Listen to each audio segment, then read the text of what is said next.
It's time again for Type 40 Live, the live stream Doctor Who magazine show for your weekend across Rumble, X, YouTube, and Facebook, eagerly speculating on all things Doctor Who, from way, way back then to the right here and the right now. It all happens in front of a live chat full of fellow friends, fans, and companions, just like you. Yes, yes, you. And when we last saw the Doctor, things were looking, well, pretty grim as he falls wherever for a run-in with his boyhood hero, the renegade first Time Lord Omega. Maybe Susan, maybe she can get through to him. Maybe some of this will start to make any kind of sense. We're all being whipped up into a proper frenzy here, looking ahead to the season finale on Type 40 Live. Yeah, we're here in the bowels of wherever. And what's all this? What's this carved into the sand? Looks familiar, doesn't it? We'll get into that in a moment or two. I'm Dan Hadley, Birmingham's King of the Geeks, and we're nearly there. I know. Hopes aren't high, I have to say, this year after last year's season finale, but we're on the threshold, aren't we, of the conclusion to the last 8 weeks of new Doctor Who. So we'll be taking the pulse there with you guys in the live chat, with your comments on YouTube, Rumble, Facebook, and X, and guiding one another through the next 48 hours or so until it's all over for another, well, for however long, we're going to find out, aren't we? Yeah, we're tucked away in the bowels of wherever this is for an encounter with Omega of our own. This is looking rather dusty and very grayscale compared to usual, but there's an opening in the nicest possible way. There's a kind of chicken thing, is that? A lot of dust. Somebody's not pulling their weight. Somebody's definitely needs to get in there with a Mr. Sheen. Charlotte, what do you think? I think they'd have a job and a half, wouldn't they? Definitely all those cobwebs and whoever that is, I don't know. I don't think he's been around with the Hoover lately. That's the Ergon, I think his name was, the Ergon. Yeah, but I loved it when Classic Who would sort of go ancient and gothic. I think the sets were always gorgeous when they did that.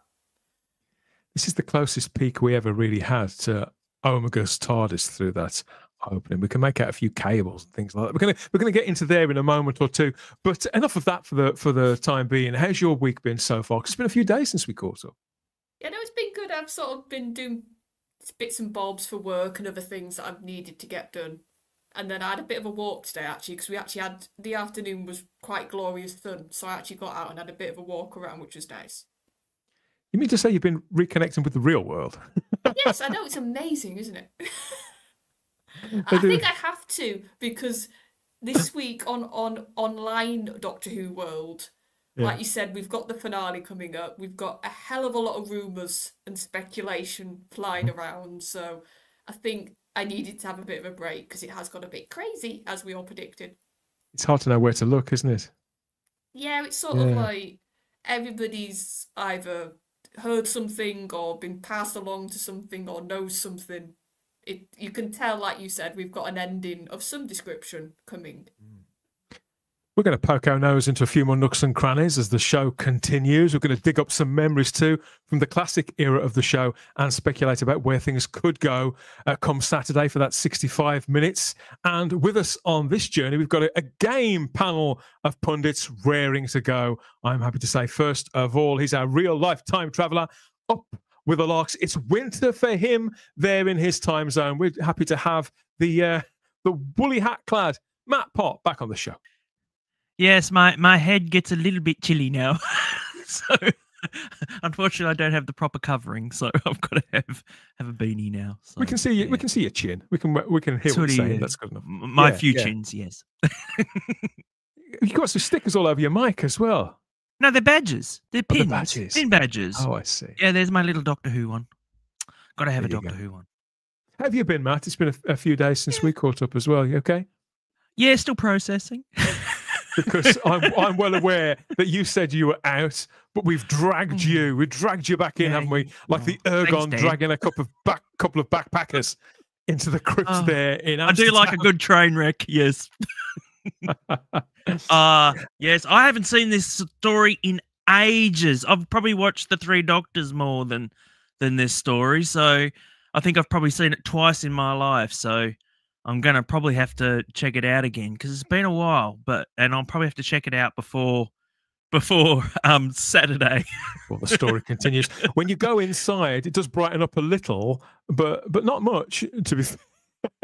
And there is the man himself in residence with the ergon patiently waiting, like Alfred to to Omega's Bruce Wayne, very much. Gosh.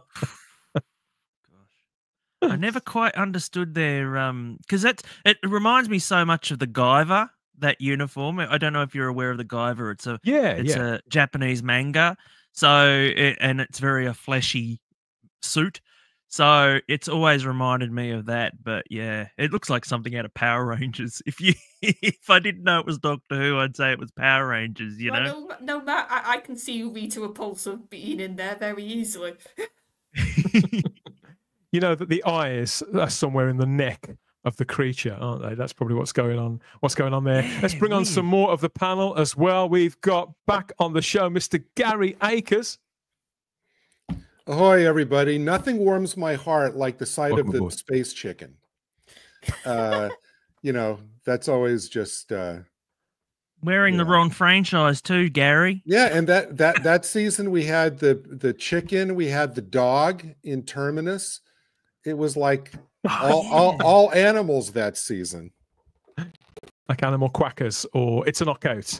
You remember the big outfits they used to wear on It's a Knockout? It's very much like the Romans. My favorite one was the Romans. If you remember that one, where they went around like, dressed as like all these Roman soldiers and that. It was hilarious. The and they were bumping into each other. Things, yeah. Yeah, they were bumping into each other. I like this guy with his fluorescent socks on. Yeah, I can't remember which one of the two, whether that's Tegan's cousin or the other one. Was that her cousin? Was it Colin?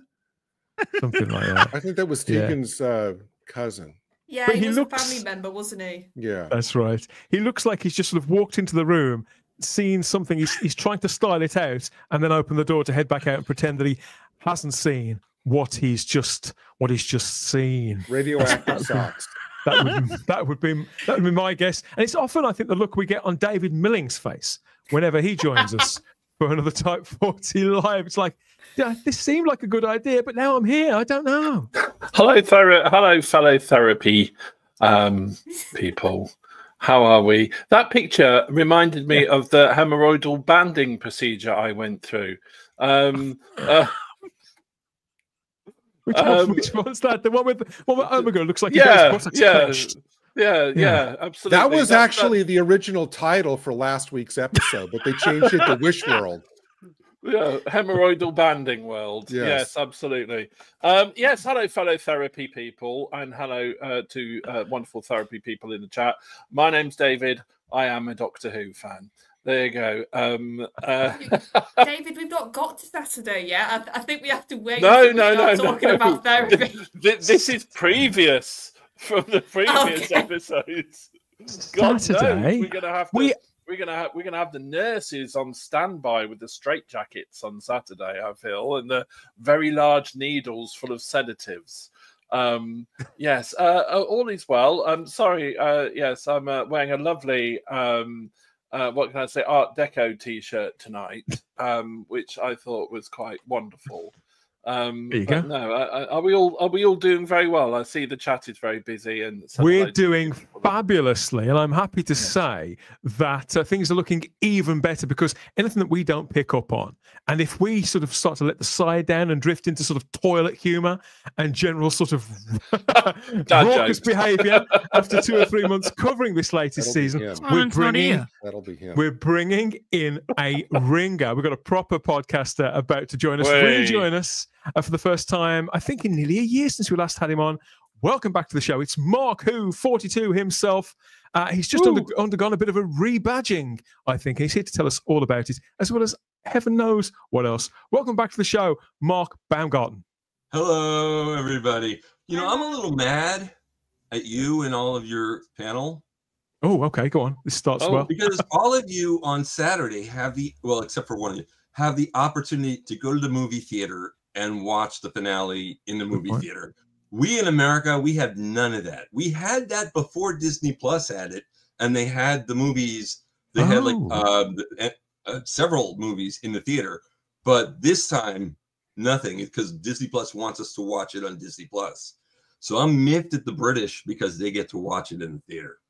Well, you know what you could do, Mark? You could actually just watch it on your phone, find a theater, take your phone, sit in the theater somewhere, and then watch it on your phone. Then you can say you saw it in the theater. There you go. Well, so you've solved it. I'm not mad anymore. That works. Okay. My work is done. And you also have to do the same thing. You have to do the same thing. We are hoping it's going to be cinematic, aren't we, when they unlock whatever this is and we come face to face. That's the seal of Omega there on that big sort of drum head hatchway thing. Have you been following the season so far then, Mark? Obviously, it's not been in cinemas, but it's been in your front room. Have you been eagerly lapping up the previous 7 episodes, or has it been a bit of a chore for you? A bit of a... I'm eagerly lapping it up. We've been reviewing it the last 7 weeks on the show with some special episodes once we found out about Omega, and when we found out about the Ronnie, we did special spur-of-the-moment shows. But I'm enjoying this season very well. The Robot Revolution, I definitely enjoyed. Once Lux hit, it hit a high, and it's been going high all the way.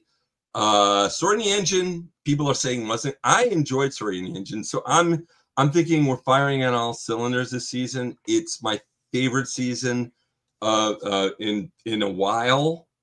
I was going to say that at the beginning of the season when Lux played, I was going, oh, this is the favorite episode of Shurigawa. Then when The Well came on, I'm like, okay, not only is The Well my favorite, but it's one of my top since 2005, and it's been going strong all the way through. I am enjoying the season immensely. Have you been hooked by the overrunning storyline as well? Because it hasn't been one they've continually gone back to, has it? But the idea of getting Belinda home, but where's home? Home appears to be gone or destroyed.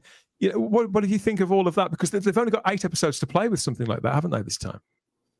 Yeah, I know. I'm finding it all. When that shot, the one you're showing right now from Robot Revolution hit, I was going May 24th. Hey, that's when Wish World is coming out. They're doing real time, and so that added to the flavor of it. The Interstellar Song Contest worked for me. Yeah, they're taking a break. She wants to see Eurovision in space. Hey, I watch Eurovision every year. So if I was a doctor and we ended up there, I'd have stayed for that. I'm loving every bit of it. Do you think it's an improvement on the last season, or? Yeah, it's an improvement. I liked the first Shooty season, but I'm enjoying this one so much more. And like I said, there are episodes in my top 10 since 2005 this season. Wow. I think The Well did go down particularly well with us here on the Type 40 Live panel that evening. And again, I've found things to enjoy in this run, as I did last year. But we always try and be home to all opinions here at Type 40 Live. The reality war is about to kick off. It all looks very still at the moment, Gary. And there's no graffiti, so you know that this isn't reality, certainly in Britain. Not any graffiti or piss stains up the wall or anything like that. Dog poo, nothing. So, yeah, who knows what's going on. Well, clearly that's an indicator that this doesn't take place in the real world. No. There you go. I actually need to, I just want to take a second, based on what Mark was just saying, I need to go ahead and preemptively apologize to Mark for anything I might say in the next 2 hours. That's cool.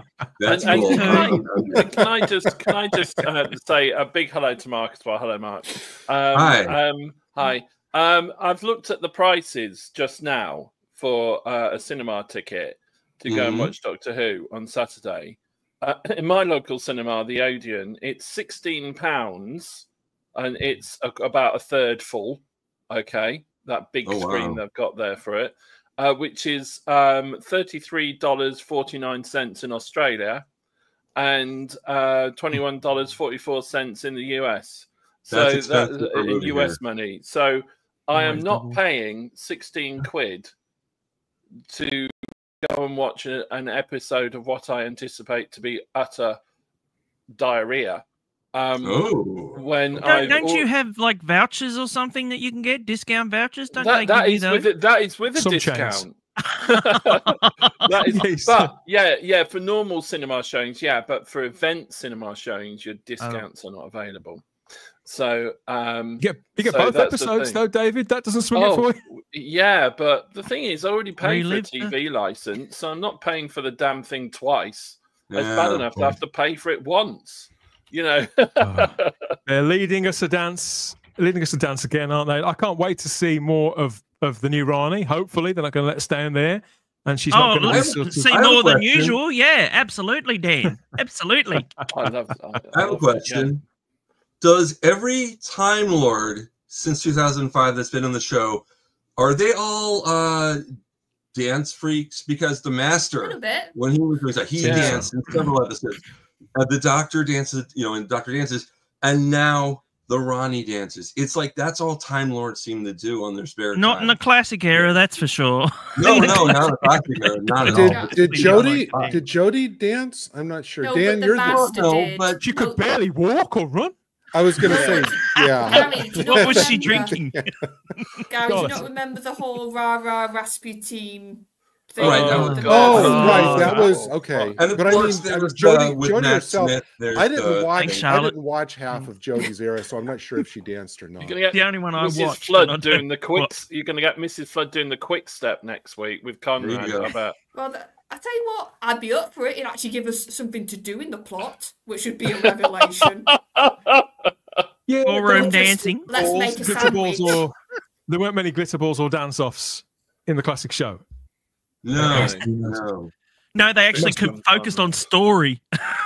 The most we got, I think, was that dinner party in Black Orchid where Nissa got to drive around, and Tegan did the Charleston. Charleston.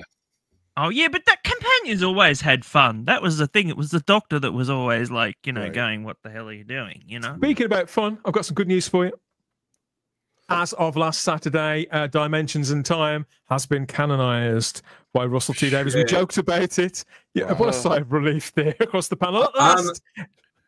I'm an EastEnders fan. I've watched it since it came out in '85, and so when that happened, I was like, "Oh wow, that's pretty cool." Yes, it wasn't a great story, but yeah, it was pretty cool. I enjoyed watching the EastEnder characters in different eras. I enjoyed it. I hate to say that. This is the silly stuff of fandom legend, Mark. It has to be said. And we did joke on this show that Russell would try and canonize it in some way, the way he did Scream of the Sharka last season. And sure enough, he has by dropping in this image there from Dimensions in Time into one of the Rani interludes in the last one. Now, this was done, this sort of stretching and manipulation of the energy and making it suitable for HD was done by Jacob Booth, aka the Confession Dial, who's been a guest on Type 40 Extra in the past. He's the guy who did the Second Doctor Regenerates video. That's a 10-12 minute short that they incorporated into the War Games in colour. So he's got now this standing relationship with the people at Bad Wolf. And I think he did a brilliant job on this, considering it's 32 years ago. A lot of the raw material is very, very raw. And so he looked at that, and also there was a couple of other images from the other two classic Rani appearances there that were given a similar spruce up. So it's a nice touch, isn't it? And is there any harm with Dimensions in Time being canonized? Really, David?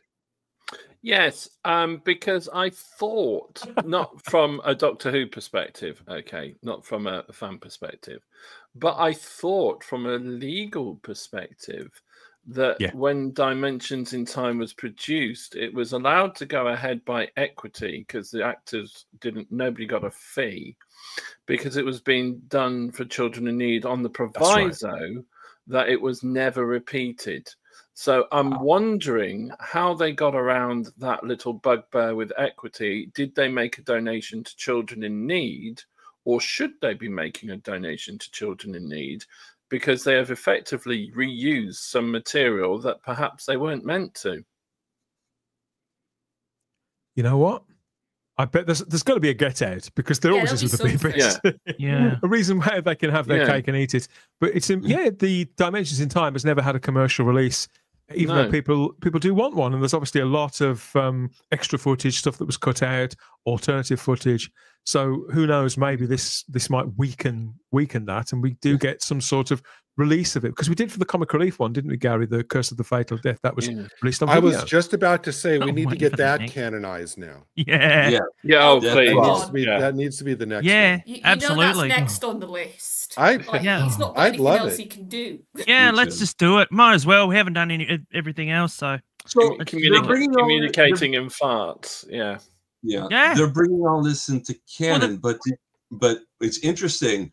They also brought Big Finish into canon in Wishworld Full Blast, because the Stephen Thorne and the other Omega voice was from a Big Finish audio. So they've sampled Big Finish now on regular Doctor Who. Yeah, but I'm sorry. Obviously, we'll have to see how that plays out. Well, but if that's I can only use so many later on that's coming up later in the show. We're going to really get stuck into Omega, but you're quite right. It's this release, Doctor Who Gallifrey Intervention Earth. That was the second of their. I think they've only ever done the 2 Omega stories. And Sophie Aldred in there back in the role. Yeah. I just think everything everywhere should just be canonized right now. Just canonize everything. Well, with the Timeless Child, everything has been canonized. If you think except of for that, I don't want that canon. Yeah, we don't talk about the Timeless Child. Oh dear. Yes, we're going to talk about. We're going to get stuck into the Omega stuff a little later on. There is some slightly better news. Well, good news if you're in San Diego, because we're weeks away from San Diego Comic Con. The biggest date of the geeky year, Gary, wasn't it? The star has sort of fallen a little on it since the pandemic. But gradually, I think they've been sort of way before then, Dan. Way before then. But they had to take it off, didn't they? But they have been kind of reinventing it over the last few years, and they do have their own museum now. I think that things sort of rotate in and out of it, and we've spoken about this before, because there is a Doctor Who installation there currently. The Worlds of Wonder thing is there. And there was this put up by the Comic Con Museum just a few days ago, and they were boasting that a never before seen section has been added to the Doctor Who Worlds of Wonder exhibit. For the first time ever, we see all 17 of the Doctor's costumes in the one place, and then encouraging people obviously to book up and go and see them. And they did publish some pictures for those of us who don't stand a cat and else chance of getting to San Diego, man. Does that include the other 50 of Shooty's clothes? There's a whole room, full of Shooty's room for that one, yeah. Well, I've got some pictures here, as published by Comic Con Museum over on X. There's a rather stellar lineup there. Look, iconic costumes, all those Doctors, and even John Hurt's Doctor there at the end, Gary. Really nice. This is something I'd go and stare at for about an hour and a half. I would just, I'd be mesmerized. That's great. I mean, touch the hem of the garments. Touch greatness. Yeah. as the alarms go off. Yeah. So that's it. I mean, they do look pretty spectacular. All lined up. As you turn the corner, there's more. I think that's quite handy how they've partitioned off everything from Jodie Whittaker afterwards. So if you want to go there and take your own pictures, you can sort of, if you stand in a certain direction, you can just get the stuff you want, Charlotte.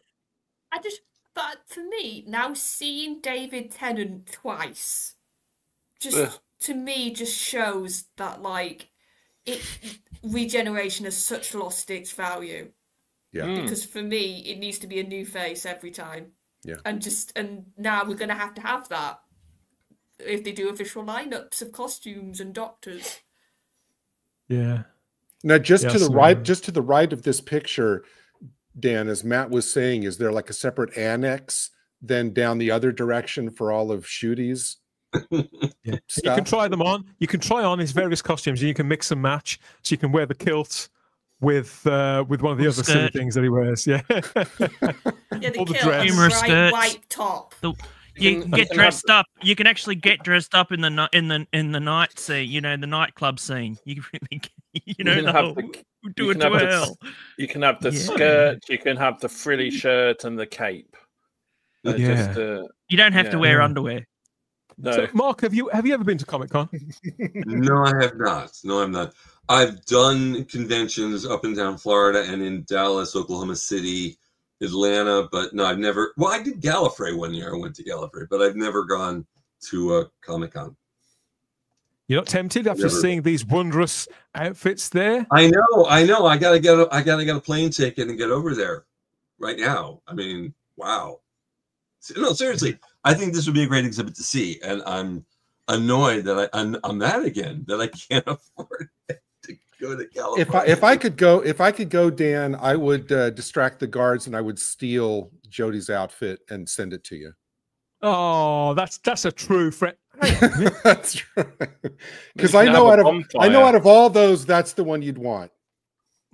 Thing is, they'd let you walk out with that, Gary. Someone just took it. We don't know. Somebody just took it. No one wants that. Take it. I'd like to go in and rearrange the pictures just for a laugh. Yeah, why not? See if anybody knows. Tom Baker wearing a dress. Yeah. You could be onto something there. It could be a giggle. Yeah, I mean, British people going over to America and behaving deplorably. Yeah. There you go. What happens in the other direction? Really? I mean, seriously. Go ahead. Take your turn. Take your turn. We go there, we're horrible. You come here, be horrible. It's fine. I've now got an image of David like John Cleese in Fawlty Towers trying to do that. Just don't mention the war. I mentioned it once, but I rearranged it once, and I thought I got away with it. Yeah. That is something I really would do. Yeah, the American connection with Doctor Who was being celebrated a little this week as well. I'm talking about these. Look at these. Look at them. Oh yeah. Aren't they fabulous? Aren't they looking well there? That's the cast, the reunited cast of, well, most of them, of the Doctor Who TV movie.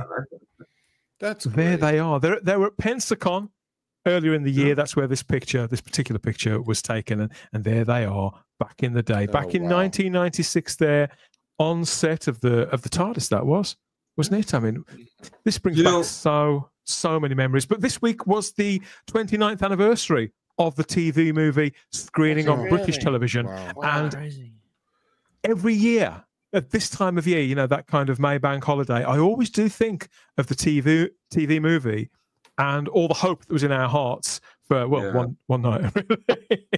I bought it on VHS, which came out, I think, 5 days earlier, because in America they got it also 5 days earlier than we did, and I watched it, and I just felt so flat after the end of it. Oh, I didn't. I loved it. I loved it. I was just sort of like, oh, yeah, I'm not quite sure I like this, because I thought it was going to be something a bit better. I think it'd been bigged up so much that, a bit like Russell T Davies's hyperbole, I should say. And I think it'd been bigged up so much, and I was anticipating so much. I actually preferred Dimensions in Time. Sacrilege, absolute sacrilege. I know. I'm so sorry.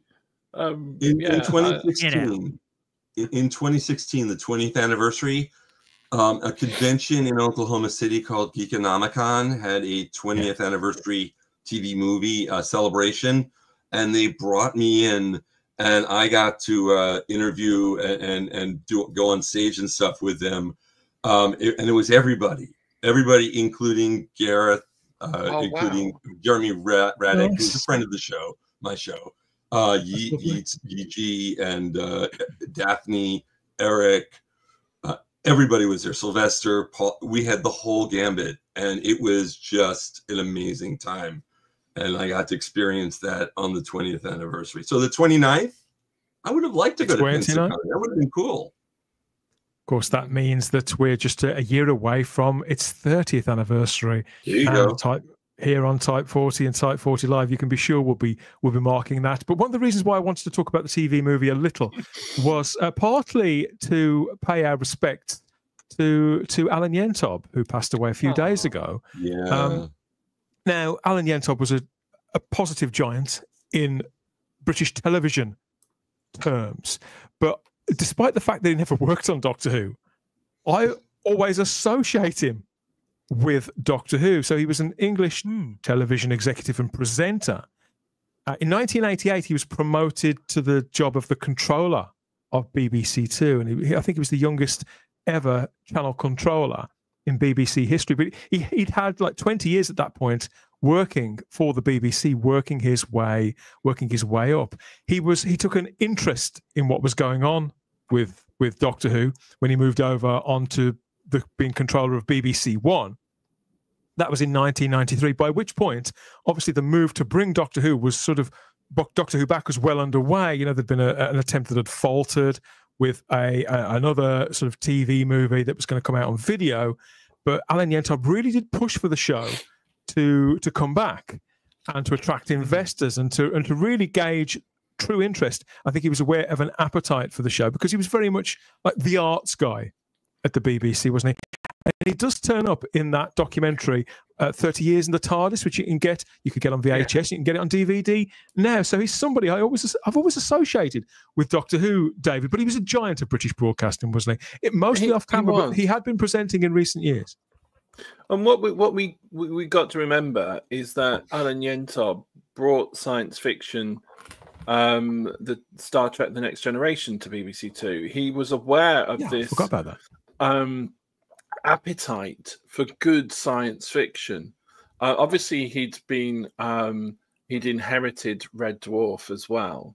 But whilst the BBC One were very to science fiction, at BBC Two, he gave us, he commissioned, obviously, the series of repeats from that wonderful Talking Brummy Anorak, Resistance is Useless, and then when he moved to BBC One, he obviously brought us the 30th anniversary repeats as well, and the little features, and helped commission, 30 years in the TARDIS, which became more than 30 years for the releases.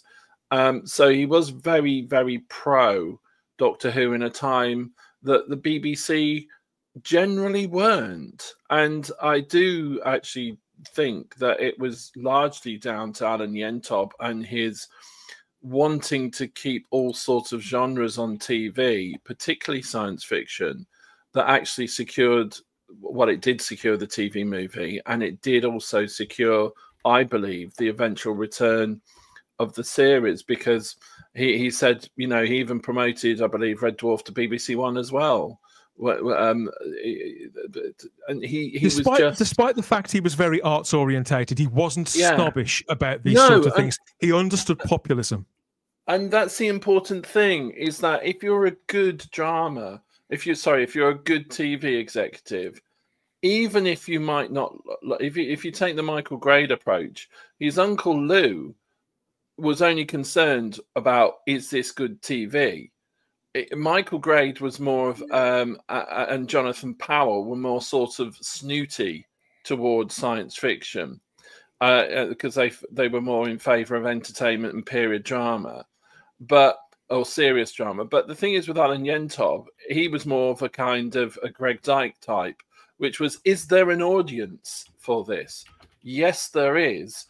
We should be. It was true Reithian values that the BBC liked to trumpet about, which is, if there's an audience, we should provide that audience what they want. We should be we should make sure that we give something for everybody. Why Takeoff shows that he knew did have an audience because of the audience response and the amount of mail that they used to get back then to the BBC about it. He was on set of Doctor Who just 18 months ago here with Russell T Davies, where they recorded a feature-length edition of the art show that he'd been fronting called Imagine, and that was very much in celebration of the 60th anniversary of the show, but with the focus on Russell T Davies and his own return. But it was a set tour over the other side of the Atlantic back in the early 90s that set the wheels in motion for the TV movie. And Alan Yentob had been a key figure in that. So he'd been touring this studio here over in the States, where it just so happened that they were filming, where it was in production on Sequest DSV. If anybody ever saw that show, one of the producers of which was Philip Siegel. who it just so happened to have been the guy who'd been beavering away on a serious proposal to make a full series of Doctor Who, a massive relaunch based in America, which would become the TV movie. So when Philip found out that Alan Yentop was getting a tour of the Sequest set there, which was a huge set, he cancelled all his other appointments and went down, didn't he, to the set to take Yentop round in person and to basically to badger him about bringing Doctor Who back. That's exactly the kind of thing that Doctor Who fans do all over the world, Gary. Even they did it then, they do it now. I actually, you know what? I love Ray Scheider, but I never watched Sequest. Great show. I liked it. Really? Yeah, it was wonderful. Get out, Gary. I know. I preferred it to Stargate. I'll Actually, watch it. the first couple of series, it's kind of one of those ones where you could see that they were starting to do budgetary cuts and everything, and it was only like a 3 or 4 season run. So, and even then, that they were cutting budget. Yeah. So, okay, no, I'll try Didn't it. they do it's a great show. Didn't they do a cast change in season 3 and change the whole? Yes, they did. Michael Ironside came in. Michael Ironside. Yeah, I love Michael Ironside, but I don't know if I like. They did a massive, like there was a lot of changes. A lot of people went. So yeah.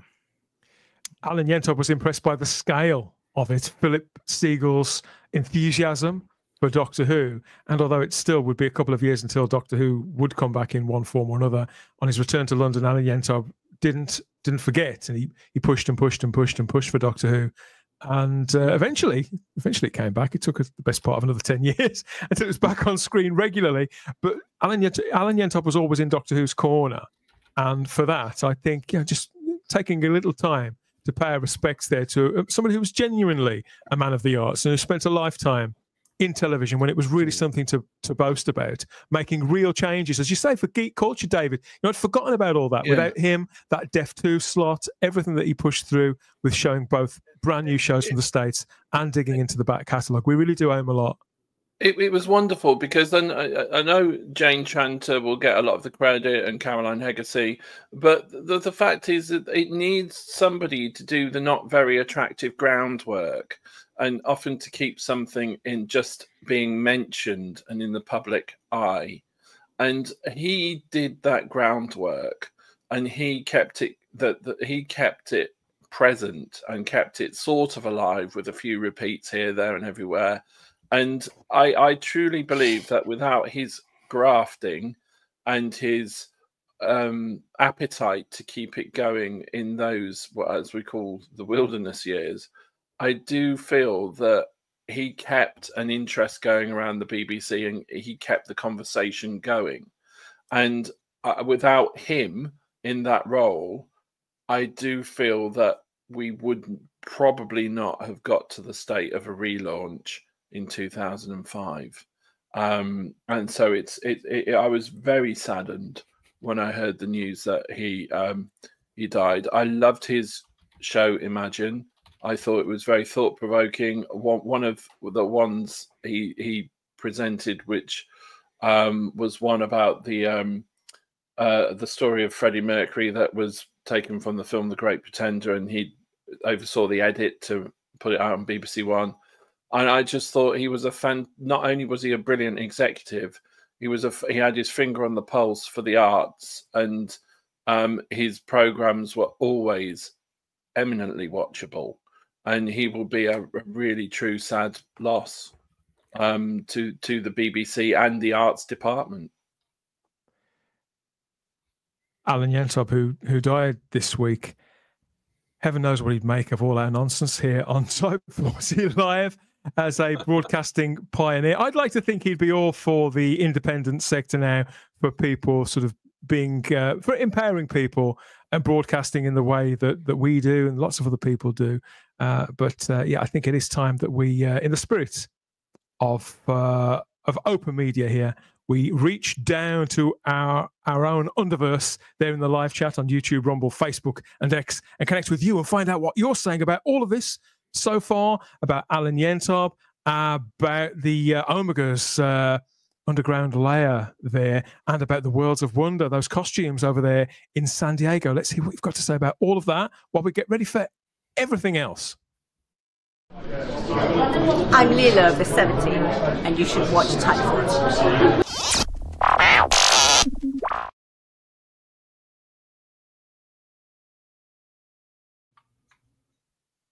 Yes, don't argue with the lady with the knife. So welcome back. We've got lots of comments here from everybody and lots of hellos as always. Let's take a few minutes and see who's here and what they have to say for themselves as the finale approaches. Who's here? We've got Shelley Ingle in the live chat there who simply says hi guys. We've got Gallifrey Angel Cheryl. That's Cheryl there with a hello to everyone. I do know I've seen him dotted around somewhere. We definitely have Lord Thoth. We do. And he's around. Doubloon. Where are they with their customary hellos? Toilet Humour? Never. Sir Stephen Braddock. Not here. And Problem Beings in the live chat as well, who claims I take 1,000 hours of Arc of Infinity in 1 hour of this finale. I think you'll find a lot of those. That's what they call a burn, isn't it? That's what they call a burn. TMI says Cybermat strikes. We do try. Never too much information here at Type 40 Live, and we've got Pluto, who simply says wobbly wobbly whoops. There we are. So I think I feel like that sometimes. Yeah. Hello, peoples from Lee. Ben Casey says it's 2 days until disaster, Charlotte. That's it. Think positive, Ben. Am I the only one in the world at this point? Yes. No, you're not the only one. Yeah, we'll see how your reaction is after Saturday. That'll be really fun. Well, sometimes RTD cannot handle the finale. He builds and then sometimes. You know what the metaphor I use for this is that we're on the Poseidon before the wave hits. There's the captain on the deck until the very last. Everybody else has gone. He's going to go down with the ship. He was on Instagram earlier this week and boasting about the set to the Bone Palace there, and he said they're coming this week in the reality war. That explanation. Why that clock? Why the seal of Rassilon? What are the bone beasts for? That sounds filthy, Russell. But we'll find out together. You have to have a sexual reference. Yes. It seems so. It seems so. Luke is in Belgium. Hi, Luke. Our Type 40 Live panelist, Luke, is in Belgium at the moment, having a lovely holiday with his better half. And so he says it's 12 points to Mr. Handley. I think he's on the beer. He's on the other side, on the outside of a few beers already, definitely. Hello again, says the Zero Room. Hello to you, Zero Room. I've got lots more names as well. Tom from T-Dwarf Productions. He's in. Stay tuned. There's something coming up from Tom later on. Simon Ashley's in too. And we've got Tom Haynes there as well. Greetings, Crimpling Doubloon, says Darren M. I thought it was greetings. That's a greetings to all. And who else is here? Lots more. Fly Highland is here as well, and Darren Apken too with an evening. Hello. A Cinescope. That's Luke again. Says hello everyone. I absolutely love Omega. So very excited and nervous about Saturday. So he's half in your camp there, Mark. All right, Cinescope. Very good.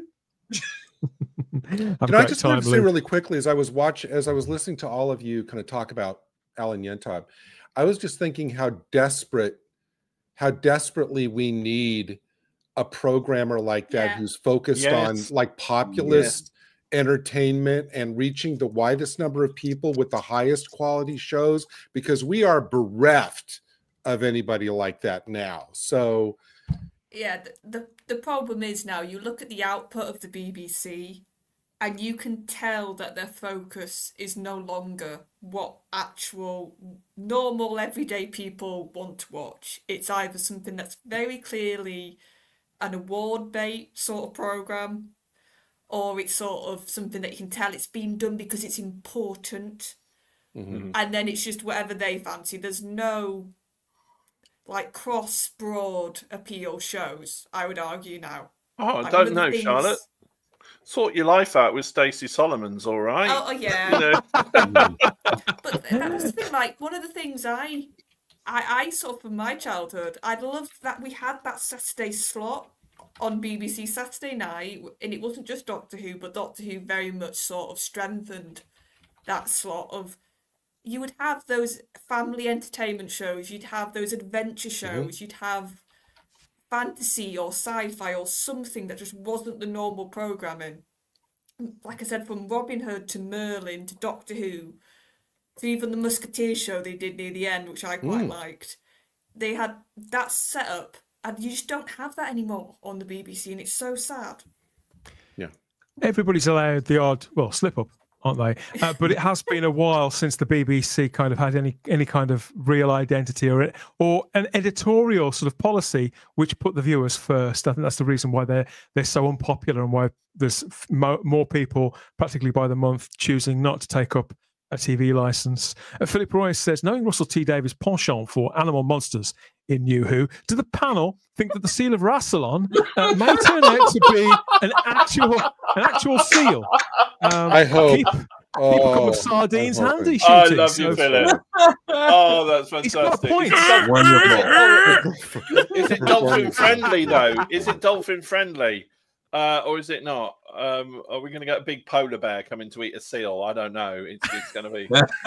The thing is, I think it's quite likely. I really do. Yeah. We're going to come to more of that later on. They have a sea motif. Let's just say that. Well, they have to lead into that. They have to lead into the spin-off, so maybe they will. You have to get David Attenborough's voice describing it as it sort of like flubbers along. All the people will be there with buckets of water just splashing them.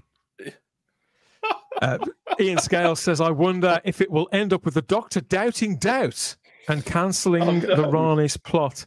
Something's getting cancelled. He's bringing doubt to doubt. And the Zero Room says the devil's lettuce is legal. Oh God, I've just realised what he means by the devil's lettuce. I thought that was. Oh my goodness! The devil's lettuce is legal. These, Dan. It's legal here in Canada. Sometimes. Well, I mean, I use medical devil's Don't do lettuce. Drugs. I don't do them. I use medical devil's lettuce. I am a good sight reader, but if I've got to interpret as well, then that can short out my own circuitry. What I want to know is... Well, I thought it was something dirty to begin with. What I want to know is, did any of us go out... A couple of girls like that. Go on. Did any of us go out this week and buy a yellow mug? That's what I want to know. No. No? Okay. It'll be available at Forbidden Planet next week, though. Why does Mel have two garbage bin slip bins? One person, she's got two. She must be doubting like crazy. It's all very color. Well, I think the caramel color has something to do with it too. Maybe one belongs to the neighbor, and they've just sort of put them intimately close. Well, I thought the neighbor will all be explained. If that was on my street, they'd be getting a fine from the council. You're not allowed to leave your wheelie bins out past the hours. Otherwise, you get slapped with a fine. So it's not very. Well, they've only just got them in New York, so that's a new update for them. Yeah, don't leave your bin on your street. You get the Stasi round. Tom Haynes, welcome back to the chat, says, I really want to see Colin Morgan back on screen. You mentioned Merlin a moment ago, Charlotte. Very popular actor. He's been doing great work since he left Merlin and since Midnight. He does sort of pop up now and again on some of the higher sort of the big primetime dramas BBC do. I do see him pop up now and again. And which is funny because in my head he's still Merlin. So to see him now where he's got a bit of scruff on him and he looks older, I'm like, I remember when you were very baby faced. He had a crush on him, didn't he? He is in that terrible Kenneth Branagh movie Belfast. Avoid it at all costs, everybody. It's shockingly bad. It's terrible. Anything based in Ireland is. Simon, I can't possibly answer that comment. Paul Thomas Ashworth says, I'll never look at another bloody yellow mug again. And Neville is pushing for Colin Morgan as the Doctor. Lots of Merlin fans in the live chat. Every time we mention that show, sadly we can't bring you Merlin, we can't bring Merlin back, but we can bring you more of this. This is us, our instant reactions to each episode of this season of Doctor Who. We've been there, haven't we, Charlotte, in the trenches every Saturday, giving you our instant raw reactions. Gary, we're nearly at the final round, though, I'm happy to say. If you want to get the earlier shows, catch up on what we've been saying, and all our pain and frustration and confusion. It's all up there in the playlist right now, finishing off this weekend with a final bonus edition streaming this Saturday across all platforms. Type 40 Live War. Those are our instant reactions to the season finale, the reality war, and you can join in there with us in real time too, as we try and retrieve what's left of our addled minds. In for a penny, in for a pound, Charlotte. I said to you though, when you showed that thumbnail to us, I do love the added tears. Oh, yeah, they're brilliant. Because if he doesn't I don't think they were tears. Oh, Matt, Matt. we're not at 9 o'clock yet. Oh, no. What was it? Scathing. If you want the PG stuff, you can get us on the podcatcher of your choice for the Type 40 podcast. They're all major podcasts. Yeah, I'm not allowed on that one. He's been caught in the rain. He's been caught in the rain. That's what it is. All those places are our home feed at type40.podbean.com there. But this is Type 40 Live. No yellow mugs, just these mugs. And these mugs here, all of us on the panel and everybody in the chat who's still in for the season finale, in spite of our better judgments there. There's still a lot to talk about, maybe some things to look forward to. We'll be comparing notes and takes as we get stuck into it. Heaven knows where we're going to go. There's so much to talk about, for better or for worse. Hit us some more there in the live chat, and we'll get back to you as soon as we can. Now, I suggest you start watching Type 40, because I can't. I've got to watch this little blighter. The jobs are... I'll have less of that from you, thank you very much. Know your place. Know your place. Look, if I have to run up a flight of stairs, you come and find me. I'll be in the lift. That's going to the bottom of the floor, then. Keep watching Type 40. There's good chaps.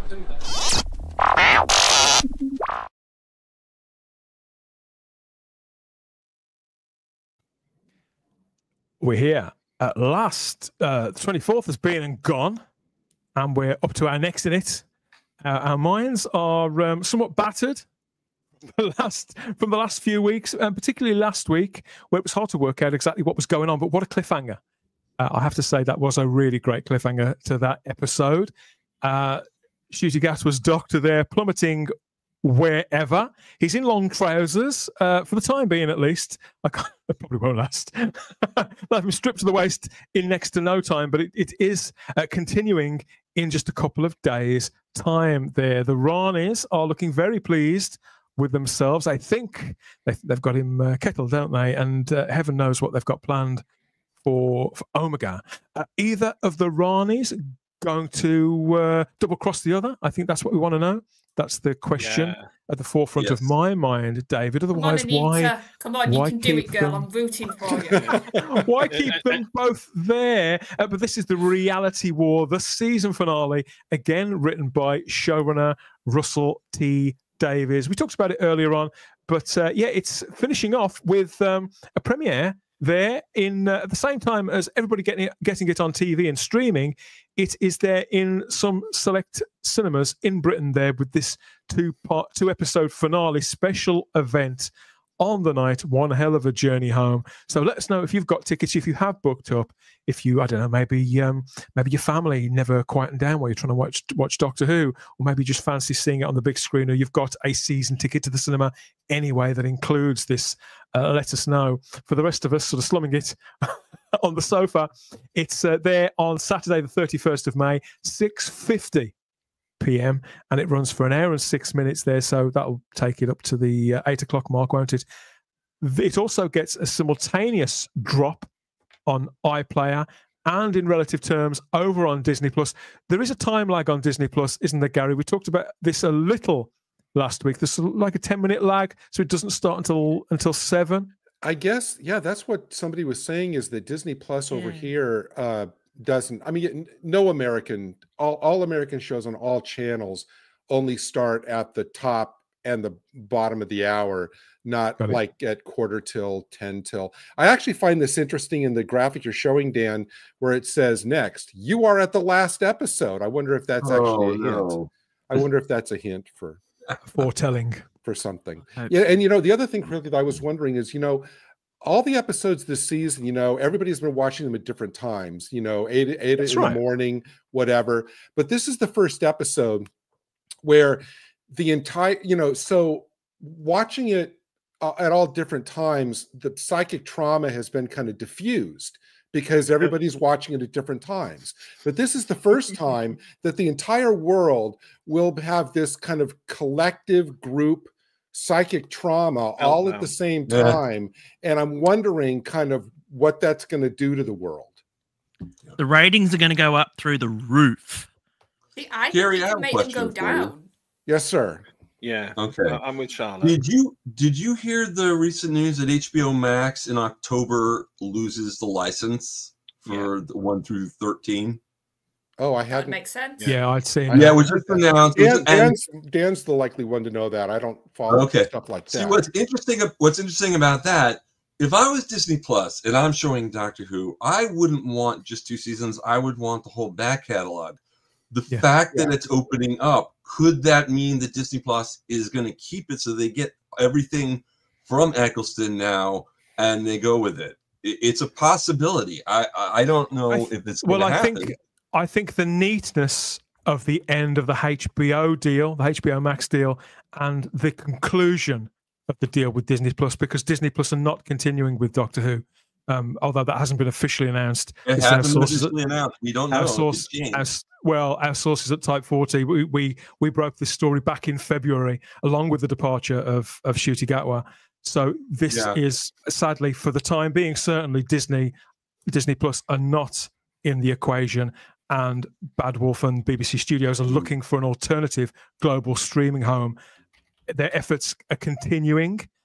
It's highly unlikely that Disney are going to return to the table. But I do think the fact that wherever it ends up next, if they do manage to secure an alternative global streaming home, the possibility that wherever it ends up, they could have it all 15 seasons, rather than, just as you said, the last couple, or have to start from scratch, trying to build an audience from scratch. That could potentially be a more attractive prospect to coax Amazon Prime with, or Netflix, or Pluto, or who looking at more. And also, you've got to think, and we've all spoke about this, it's interesting how when this era started, we were led to believe this is almost like a reboot again. It's almost sort of a stepping on point again. But Russell, time and time again, has gone back to characters and concepts and entities which you'd only understand if you'd watched before. So we've all said this. I couldn't help but think some people watching it on Disney Plus, like for example last week, must have been like, "Who the is Omega?" Because they won't have a clue, or even more recent stuff. And they haven't led a trail there through the season either. No, and that's the thing. It was interesting because one of the people I like to watch on YouTube, it's 2 blokes that review it, and one of them is very much like really knows his stuff. He knows his classic. He knows current. And the other one is a fan, but he's not as much of a lore fan. He doesn't know classic that well. And watching him talk about last week's episode in the review, he was honest. He went, "I spent half the episode going, who's that? Who's she? Why is that important?" Good point. So it's. I do think having a whole new audience, potentially with Disney, with only those 2 series, but Russell relying on other canon ideas, probably has confused a lot of viewers, I would think, internationally more than in he's Britain. lurched from one extreme to the other with this kind of content. And we're going to, as I say, we're going to look at Omega in a little while. But Russell T Davies has given us a preview here of the episode itself. Matt, this was to Radio Times, the final one of his previews from a couple of months ago. He describes the reality war, which is directed by Alex Sanjeev Pillay, as the devastating climax. Strands that have drawn across seasons and centuries now pulled together tight as a noose as legends converge for battle. Wow, that sounds like it's a knockout again. Our brave, battered, beaten Doctor stands alone and helpless against the unholy trinity. Surely this is the end, unless Susan is going to come racing to the rescue with Dr. Poppy sort of sat on her head. All manner of shade. Between them, I think Poppy and Susan could maybe save the day. Yeah. I don't, this is obviously there's lots of hyperbole there from Russell. He's saying a lot without actually saying anything at all. Which, to be fair, this was published 2 months ago. We don't. Yeah, want Dan, we I gotta take brilliant. I stayed away from that. You've just spoiled it for me. That's a spoiler. I stayed away from all that. Thank you. Now I'm going. Bye. No. So what do you think the strands are going to be? Strands from across seasons. Does he just mean the last 2 seasons, or does he mean all 40 of the seasons? However many they've been. Well, it does say centuries. Yeah. It does. It started last century. It's going to be the Strand in London.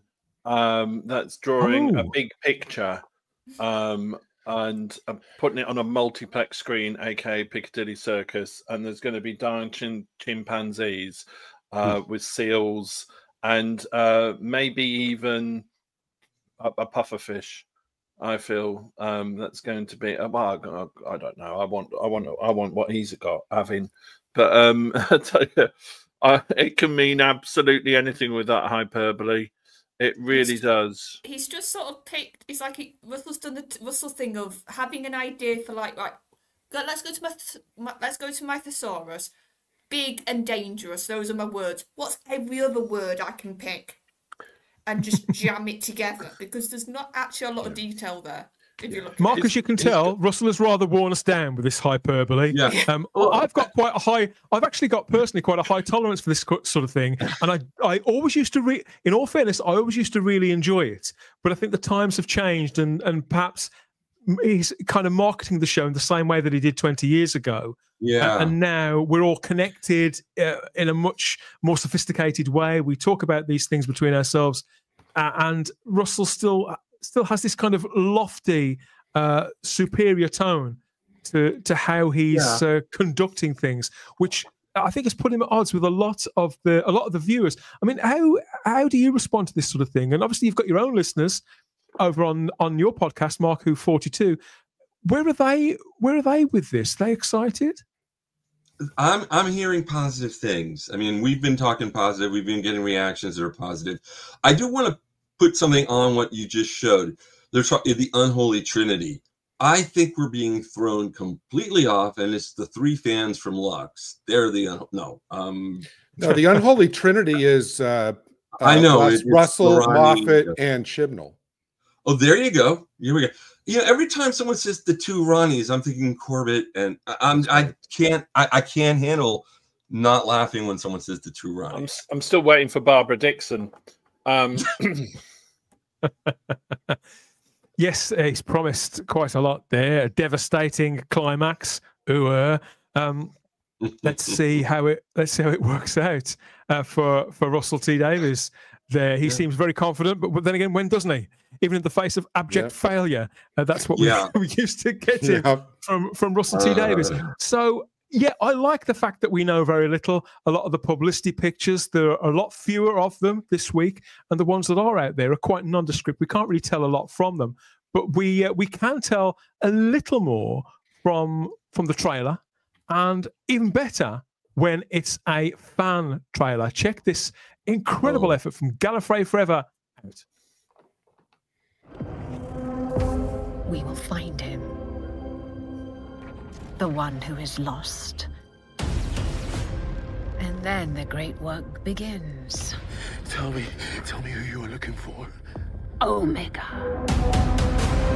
The first Time Lord, the creator of the Time Lords, the greatest and most terrifying Time Lord of all. Long live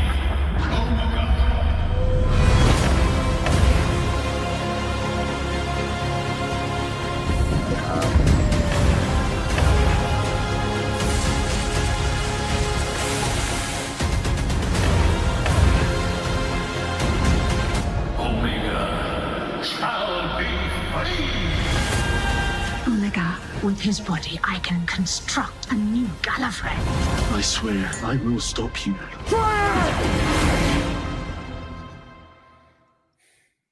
Has that raised anybody's pulse? I couldn't see the seal. No. Where's the seal? Yeah. Good point.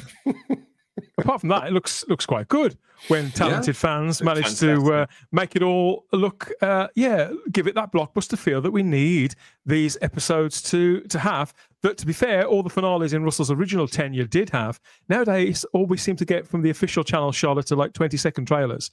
But that really does sort of stoke your boiler a little, I think. Yeah. Yeah, and the thing is, Wishworld felt like it was just a hell of a lot of setup for Omega. So he needs to now really deliver on that promise of Omega's back. And that's what that trailer sort of showed, that's what the fans are excited about. Yeah. That's what we want to see, this mythical, powerful, beloved figure, which has always been referenced a little bit in New Who, but never shown. But I just think off Russell's last work with a certain classic villain, let's see what he does with this one. My hopes aren't the highest. Obviously, there are other factors. Yeah, he has a high bar to get over. There are other factors at play. He's promised this. I don't know if this was wise or not. Somebody asked him if this episode was going to clarify anything about bi-regeneration. Obviously, that's a very popular development of Russell T Davies that he introduced in the Giggle. My God. So somebody's questioned him about this, and there will be an explanation for bi-regeneration. And he says, actually, yes, there will. Now, personally, I was happy with the explanation that we got. There's some sort of freak occurrence. We don't need to, to make something happen for the 60th anniversary. And just now, last week, because he needed it to, I'm fine. I don't need to know anything. But it seems they are going to clarify this in some way. Is there any appetite for this on the panel? Do we need to know more? Is it just me? I mean, you do get, sometimes you do, you get an egg and you crack it open and there's 2 yolks in it. Yeah. So, it does occasionally happen. Never happened to me, but... Double dipping. Yeah. I think the problem clearly does I think it clearly does play in a lot of fans' minds, Charlotte. Perhaps I'm in the minority. Well, I think the thing is, and he's not the only one guilty of this, to be fair. We've had a lot of showrunners in the last 10 years mess around with regeneration. Yeah. An idea which was already very established. It had its own rule set, and it sort of served the purpose, honestly, of let's get this new actor on the screen. So the fact that we've had it messed around so much, it just feels like the latest gimmick. And I think a lot of fans see it as Russell just didn't want to have a normal regeneration, so he made one up.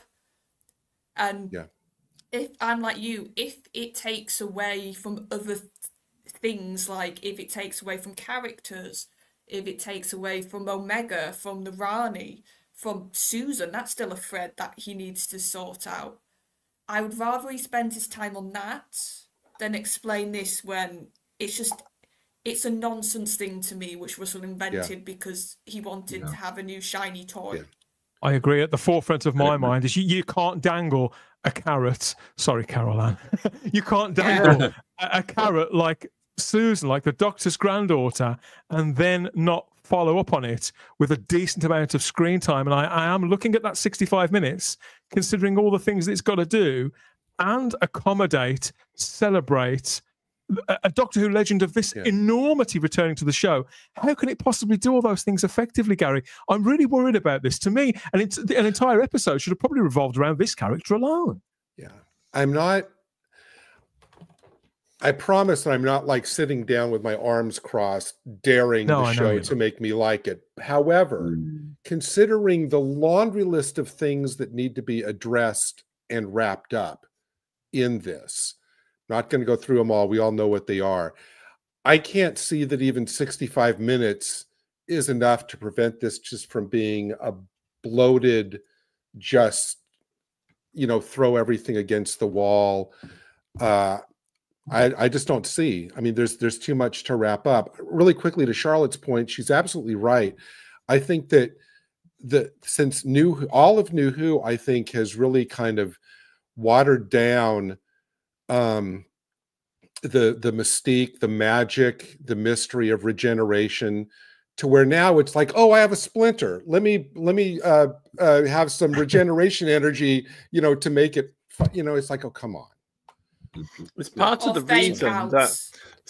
reason that Chris Bidmead and Eric Saywood got rid of the sonic screwdriver, because it was becoming overused. It was now a plot device, and it's just a tireless plot device, and it's just a get out of jail free card for them. Yeah. So it encourages lazy writing, like, oh, I'll give Lux a bit of my regeneration energy. I'll do a bit of this. I'll keep that. Yeah. I'll keep the same body because I've got vanity issues. I've got you know, and it just has become.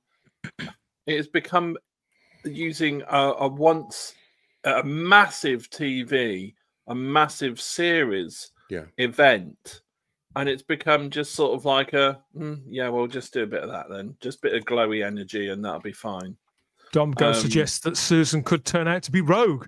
I can't think of anything. Why not? Anything worse. In fact, a reappearance by Rogue, it has to be on the very bottom of the bottom of the bottom of my list of things I want to see. And it's just another single second of wasted screen time on this twat, quite frankly, is criminal. Whether we've got 65 minutes to play with or not. The thing I'm much more interested in, actually, strangely, after all this time, is the notion that the Doctor declares, as he's plunging there to the Underverse, that he has a daughter, and that Poppy, Captain Poppy, Dr. Poppy is real. I mean, this is actually the only question that I've been seriously mulling over from any of the new stuff over the last week. How could Poppy be real? If, for a start, the Rani told Belinda that she didn't have a daughter, I thought we'd established that she wasn't real.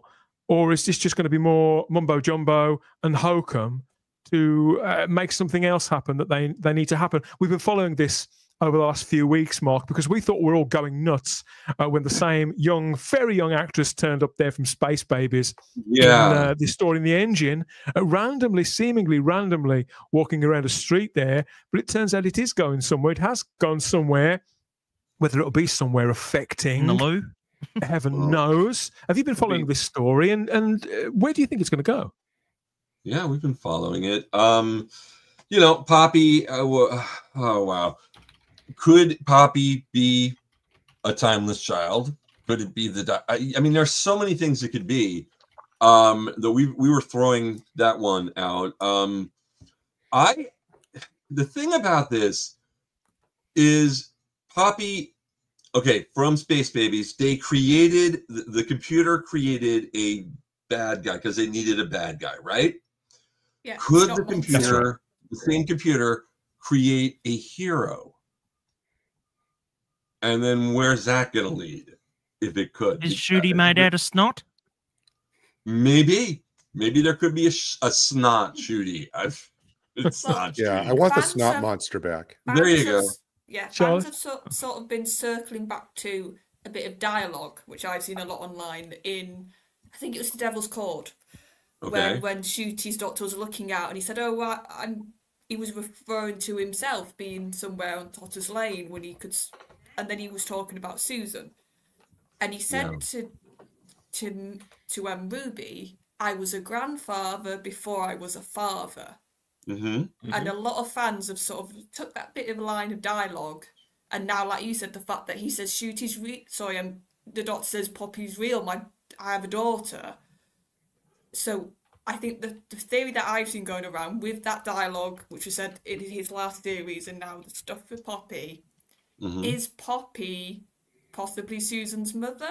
Probably. Because then that would explain how he was a grandfather before he was a father. Oh, I see. Yeah, we did cover that, yeah.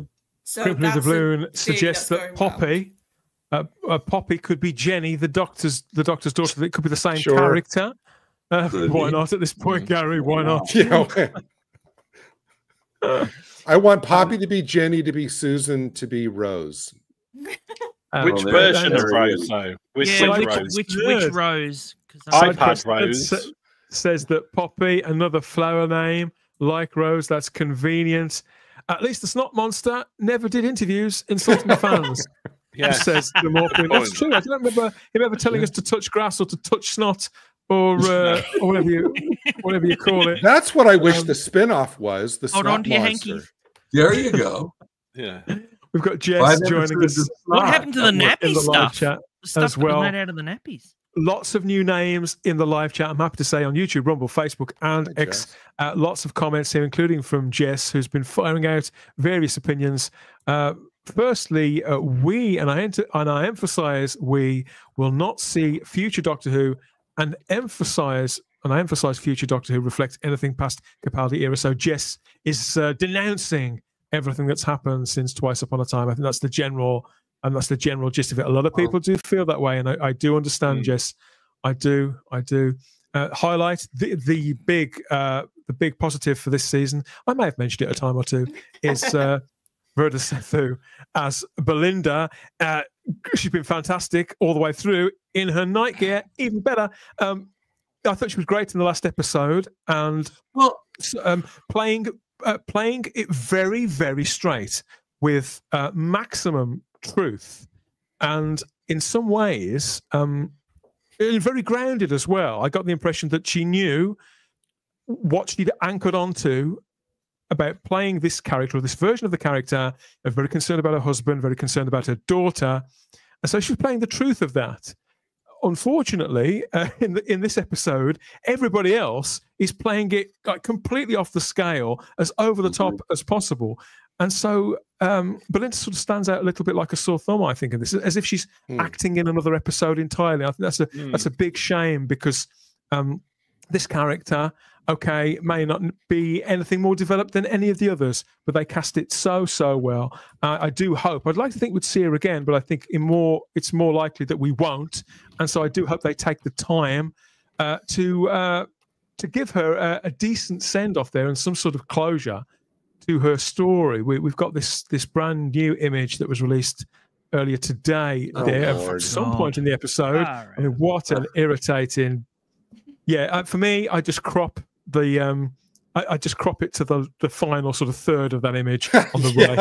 And it looks like he's in a GIMP uniform. Well, hey, you know what? This is how the new lock screen on my phone will simply be that final. I can't get in my head that it's the same. That is meant to be the same character as William Hartnell played. I'm just sorry, or John Pertwee. Well, David, this is how this era started. I mean, it might as well be the way it ends at the club. Yeah.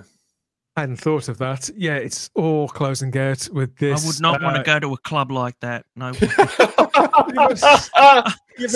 I'd feel out of place to begin with. Look at it. Jeez. Give us a smile, Belinda, please. Says Tom Go. She's smiling. She's smiling there. She's pleased to see him. But Matthew Pounder says Belinda is insufferable. Ian Scales says she looks great. And Ezra Goldstein, I don't think Ezra's not a fan either. So yeah, you do you. You do you. So more imagery being released. Obviously, they're holding back on so much, but that fan trailer really did give it a sense of occasion. I feel that the official BBC stuff hasn't. So lots of all I can say is, Dan, I can't wait for the Daleks to show up. I really can't. Well, why wouldn't they? Shooty's been saying he wanted to work with them. They're definitely going to show up. Absolutely, they're going to show up. That's what we've heard. Here's the thing. Here's the thing, Mark. This would be, to me, I mean, first of all, I think we abandoned. It's a fantasy show now. It's not a science fiction show. But I agree. I think that it would be, some of this would be a little more palatable to me if Russell wouldn't construct a whole story on this idea of a Time Lord's doubts can break the world. It's like, what does that even mean? That's incomprehensible. It's like nonsense. I don't know how to. I mean, I can't ground myself into a story when it's just constructed of these, cotton candy concepts, and there's no explanation or weight behind any of them. I don't know how you feel. Okay. No, I'm just enjoying it. I mean, I will tear it apart on my show, but I'm letting it happen. No, it's good. I'm not trying to get you to not like it. It's a roller coaster, and then see where we go with it.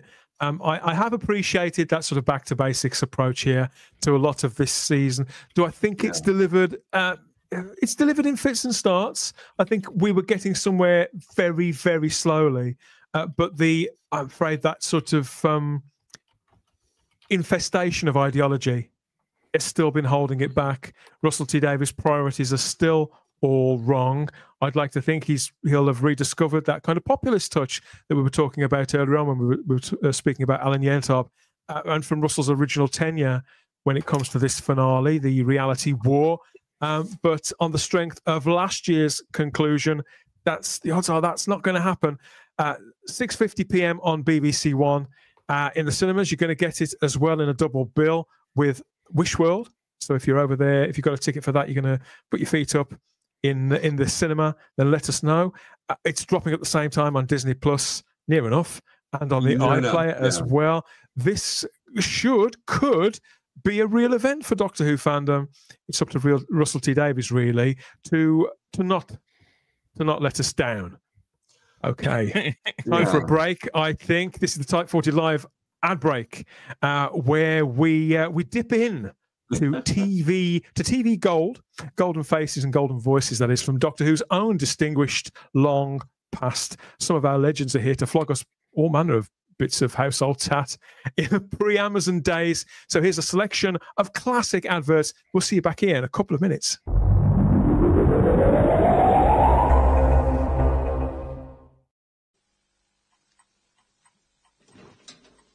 Well, that should keep you grand snug for another year.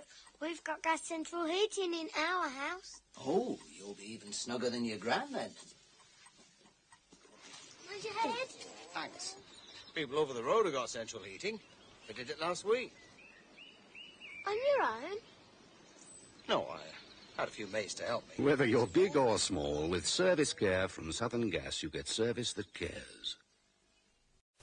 Yeah, Rover 600 automatic. Nightfire red. 14 months old. Leather seats, beige to match the interior. Yes, we've got one. Has it got the walnut dash?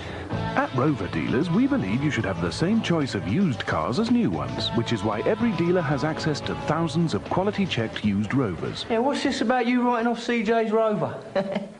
Including just the one you need. Oh, this sore throat hurts. Oh no, don't swallow! Don't swallow! That hurts. Oh, what's he got now? Oh, Strepsils, anaesthetic throat spray. That's new. Oh, anaesthetics penetrating the nerve endings. Pain's going. Strepsils quick. Doesn't even hurt to swallow. Think we feel like lunch. New Strepsils anaesthetic throat spray relieves pain fast. Pop! Smash hit! 100% pure pop!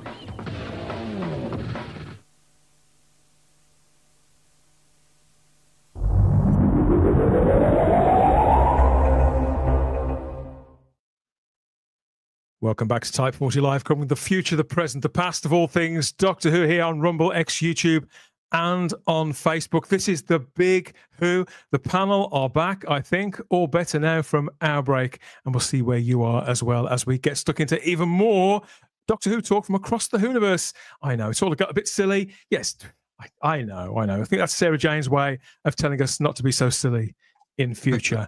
Okay, so... Who's here? Who's back? Let's find out. Yes, hello. I'm Dan Hadley, Birmingham's King of the Geeks. This is Charlotte. That's Matt over the cartoon bloke over the other side. This is our guest of the week, Mark Baumgarten there from Mark Who 42. David Millings here as well. And we've got Gary Akers, as always, sporting a fabulous hat in the bottom right-hand corner. You ready for more, Gary? You ready to get stuck in? Always. We've got lots more comments in the live chat as well. We have the Pandaverse is real, says Anthony Parkinson, big South Park fan. Hi Liz, says Peter Harrington. The reality war, Crimpling the Blue says 100% pure pap. Oh dear. We've got what else? I grew up on Cornish granite in a Cornish granite farmhouse. Central heating, says Jess. Yes, it's that was that the ad with Harry Sullivan in it? Yeah. Could have been. Yeah. Yeah, everybody loves the Type 40 live ad break, of course, but we do have more to talk about. And yeah, as the weekend is upon us almost. So, yeah, the Doctor's home planet of Gallifrey there. Its lore and its historic figures, you can call that, obviously, because Doctor Who isn't real, apparently. But for the sake of this, for the sake of this discussion, it's not historic. Apparently not. No. It was a docudrama. Yeah, it's historic and mythic sort of figures were the last thing on Russell T Davies' mind when he returned it to the screen 2 decades ago now. The focus then was squarely on the Doctor. He was the survivor and the trustee of the sort of the Time Lord's legacy, wasn't he? Or that heritage. And the idea was that he was making a new life, making a new lifetime for himself, and making new friends where and how he could. They kept it pretty simple. Now, though, for this sort of second relaunch, just as you were saying before the break, Charlotte, the same Russell T Davies is bringing, it seems, the few remaining toys out of the toy chest that haven't been touched throughout the lifespan of new Doctor Who, and stitching the ongoing series back to that lore and the iconography.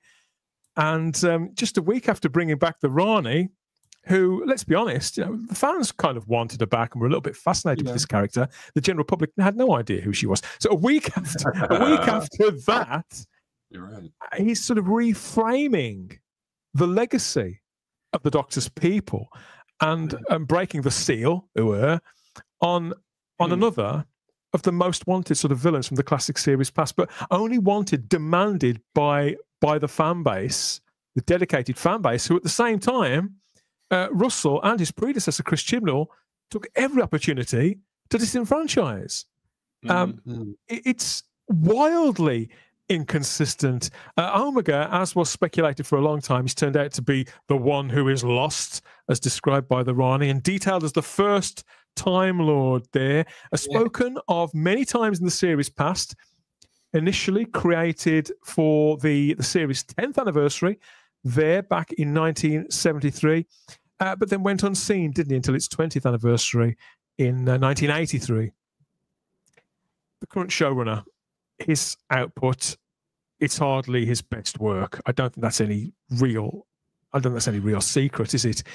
When he handles characters created by Doctor Who legends, as he did last year with Sutekh, and obviously this year, Omega was originally created by Bob Baker and Dave Martin, to the Bristol boys, two late great Doctor Who legends, several fantastic stories. They were great writers, very idiosyncratic writers, and Omega is a precious character who's been deliberately used sparingly. So for Russell T Davies to reach back to this character just a year after the atrocity that was committed on Sutekh, it's understandable why people are really, really nervous about this. Mark, you're a big fan of Omega. Is this a character you think is overdue a return, or is it just a case of fans pulling names out of a bag, sort of lottery style, about who they want to come back next? Okay, I think the last time Omega was mentioned on TV on the show proper was in '88. Ace said something, and then it's been silent, except for two Big Finish stories and some prose. When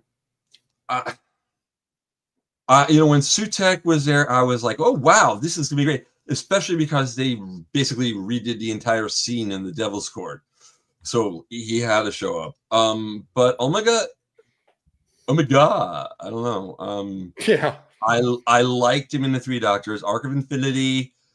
But now I really don't know where we're going with this. I really don't know. Maybe this is a mistake. Maybe it's not. I really don't know on this one. Really don't know. Back into the abyss, obviously. Headquarters, cool. Yes, so remind us, Gary, Omega is he was made at one point of antimatter, wasn't he? So he'd gone through the black hole, he'd made a great sacrifice for the advancement of Time Lord science, of Time Lord society, and the story was in the Three Doctors that they'd abandoned their great hero, hadn't they? And he had sat there dormant and waiting for a means of escape for all that time and latches onto the Doctor not just once but twice, doesn't he, in the classic series? Yeah, I mean, he was a Gallifreyan solar engineer trying to find the energy that would actually allow his people to create time travel. And in the midst of doing that, he, went into the supernova and was thought lost. Now, if you go by the dialogue from Three Doctors, Omega was not a Time Lord. He says, my brothers became Time Lords. I was abandoned and forgotten. Oh, yeah. So Yes, strictly, because he created Gary? Well, no, Mark, what? Mark, no, I was gonna say because he created to help create time travel. Of course, he wasn't a Time Lord because Time Lords didn't occur until after what he did. Yes, so there you go. He says, I was, right. He says, I was sacrificed to the supernova, and then, the Doctor go, no, we revere you now. You're our greatest hero. But it's pretty telling when he says, my brothers became Time Lords. I was abandoned and forgotten. So when I heard in Wish World, Conrad go, oh, he was the first Time Lord, he was the great, I'm sitting there going, no. Yeah. Because Rassilon was... You could say it was a posthumous honor, the fact that he pioneered, that he led the way.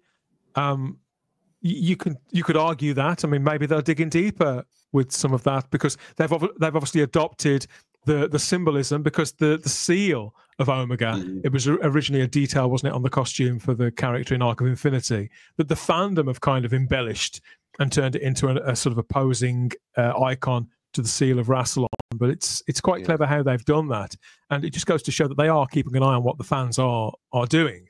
And I will say, in Arc of Infinity, I think in the final episode, Davison as Omega is great. Yeah. I mean, the way that he is experiencing the world, he can finally touch things and everything. That's an amazing performance by Peter Davison in the final episode there. This is what really concerns me, because I've always thought as Omega as the really unfairly painted villain, because one feels quite a lot of sympathy with him. As we've already explained, he was cast out into a black hole. He was sacrificed, essentially, so Rassilon could form Time Lord Society, and lots of others got the benefits that he actually sort of sacrificed himself for. And then you could understand his anger and his want to almost... It's a natural psychological injustice journey. Yeah, it's an injustice. So it's a natural psychological journey for the character to take, that he wants revenge over the people who abandoned him. And in this wonderful picture that you put up and Gary's explanation, it's just somebody who wants to live and experience things again. And this brilliant acting from Peter Davison as the innocence of just being able to see and touch and just experience life again. Really, really, it's like, are they a terrorist? Are they a freedom fighter? It's that sort of fine line that drama can really, truly, brilliantly explore. And David, there's no real dialogue either, is there? So it makes it even more, puts even more on Davison.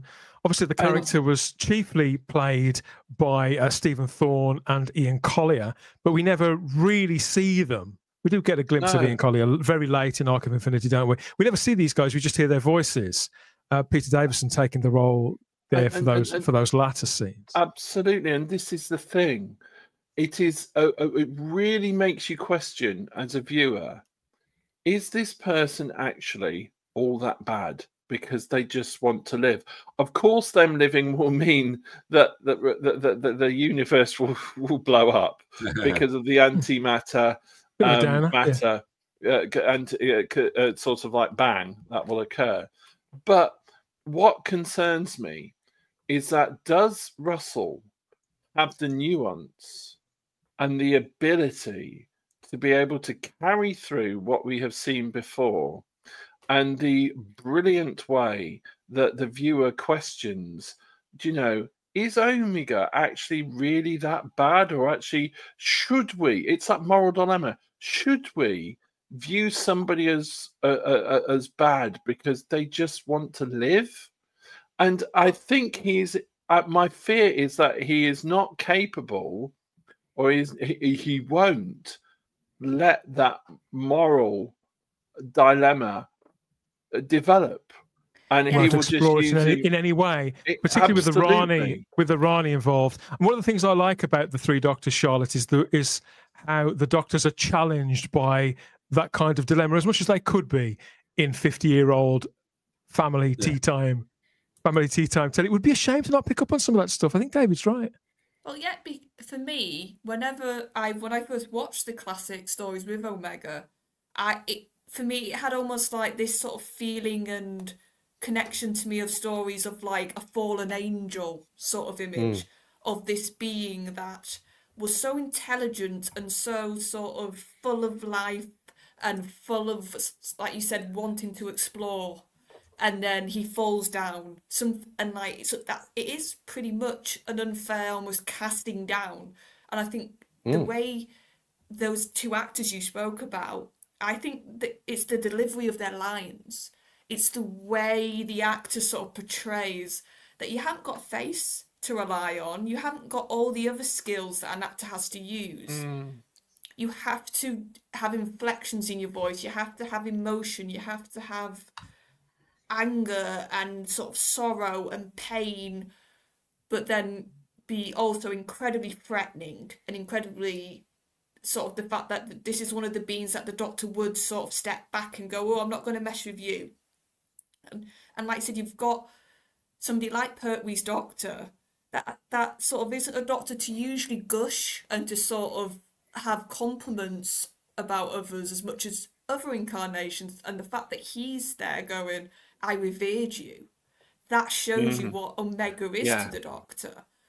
So it's such a complex character, and David's right. In order to even have anything like Omega from Classic, you need to tap into betrayal, sort of hope, yearning. I think probably now a hell of a lot of anger, more than he even had before, because he had that. He sort of had that chance to escape, and the Doctor's the one that stopped him. Twice. And it's sort of, here's my worry, and a lot of it is off what he did to Sutekh. That in that case, we also had a very complex villain. We had a very nuanced villain. We had a very, I would say, performance-driven character. It was a lot of that. Once again, it was the actor. It was what they can bring on screen. And all of that got reduced to CGI and sort of just being this big, on the surface, and scary looking thing. But actually there was... That's a great picture. And it's like, I would rather have a bloke in a mask giving me a brilliant performance than a CGI mess. And that's what I don't want Omega to become. And that's what Charlotte, do you think we're going to actually see him? Well, that's the thing. I don't think we'll fully see him because he can't, because he hasn't got a body. And that's the whole point of Omega. But there has to be something on screen to sort of be the presence. You can't have to be the focus, because it's a TV show. If we can't see it. And like in Classic, you had they worked around that idea of no body beautifully, because you did have the costume, and then you had that moment you showed it of the mask coming off and being nothing. So that's my point. I've sort of spoke to David about this recently. I feel like Russell's lost the thing of writing, which is you go the smaller you go, and the sort of more intimate you go with your writing, and the more you keep it just to the pureness of what you want to convey. Those moments always ring more true. So you didn't need CGI to show you the tragedy of him not having a body. You just needed a bloke without a face. And he didn't carry weapons. He didn't carry any weapons of any kind. I mean, he has got that kind of weird chicken-like henchman mark in Arc of Infinity. Who's a bit of a brute, isn't he? So, and he's got the gel guards, of course, the incredible gel guards in the Three Doctors. who are sort of iconic, and they scared the life out of me when I saw the Doctors when I was 8 years old. Maybe we'll get gel guards on Saturday.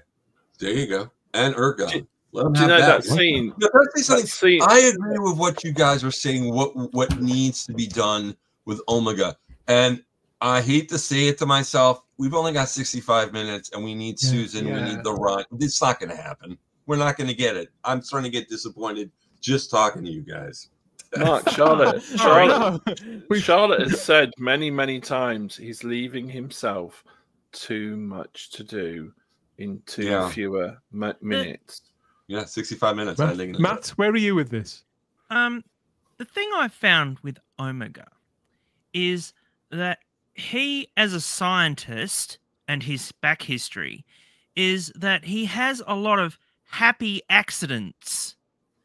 So even though he is quite brainy and he kind of knows what he's doing, it always backfires. So you have like him, you know, he accidentally created, you know, the black holes and created time travel and everything. And he had this great idea to come back into his full form, and it backfired. And that's the thing about him. And so I think, you know, he's not happy to be left back in the history books, even though this is another reason why the history books make him look better than what he actually was. So I can kind of see with this time around bringing him back is that he is not from what I've seen currently in the last episode is the fact that it's all the Rani that's bringing him back. Why she's bringing him back, we don't know. But the fact of the matter is he has nothing to do with this. He was trapped in this underworld. So we just have to, you know, have to wait and see for the final thing. But to see where this character is going. This time he can't wreak his revenge on the Time Lord because I don't know whether. Do you think he knows that they're dead? Well, this is it. This is it. And the issue is because he is so insane and everything, and you have to look at it this way too.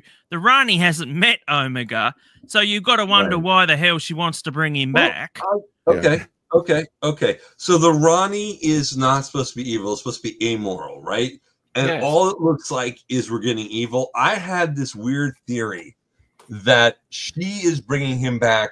It's her experiment. She has no idea what's going to happen. She's doing it as an experiment. And that would bring her amorality back in instead of being immoral as she's been seeming to be.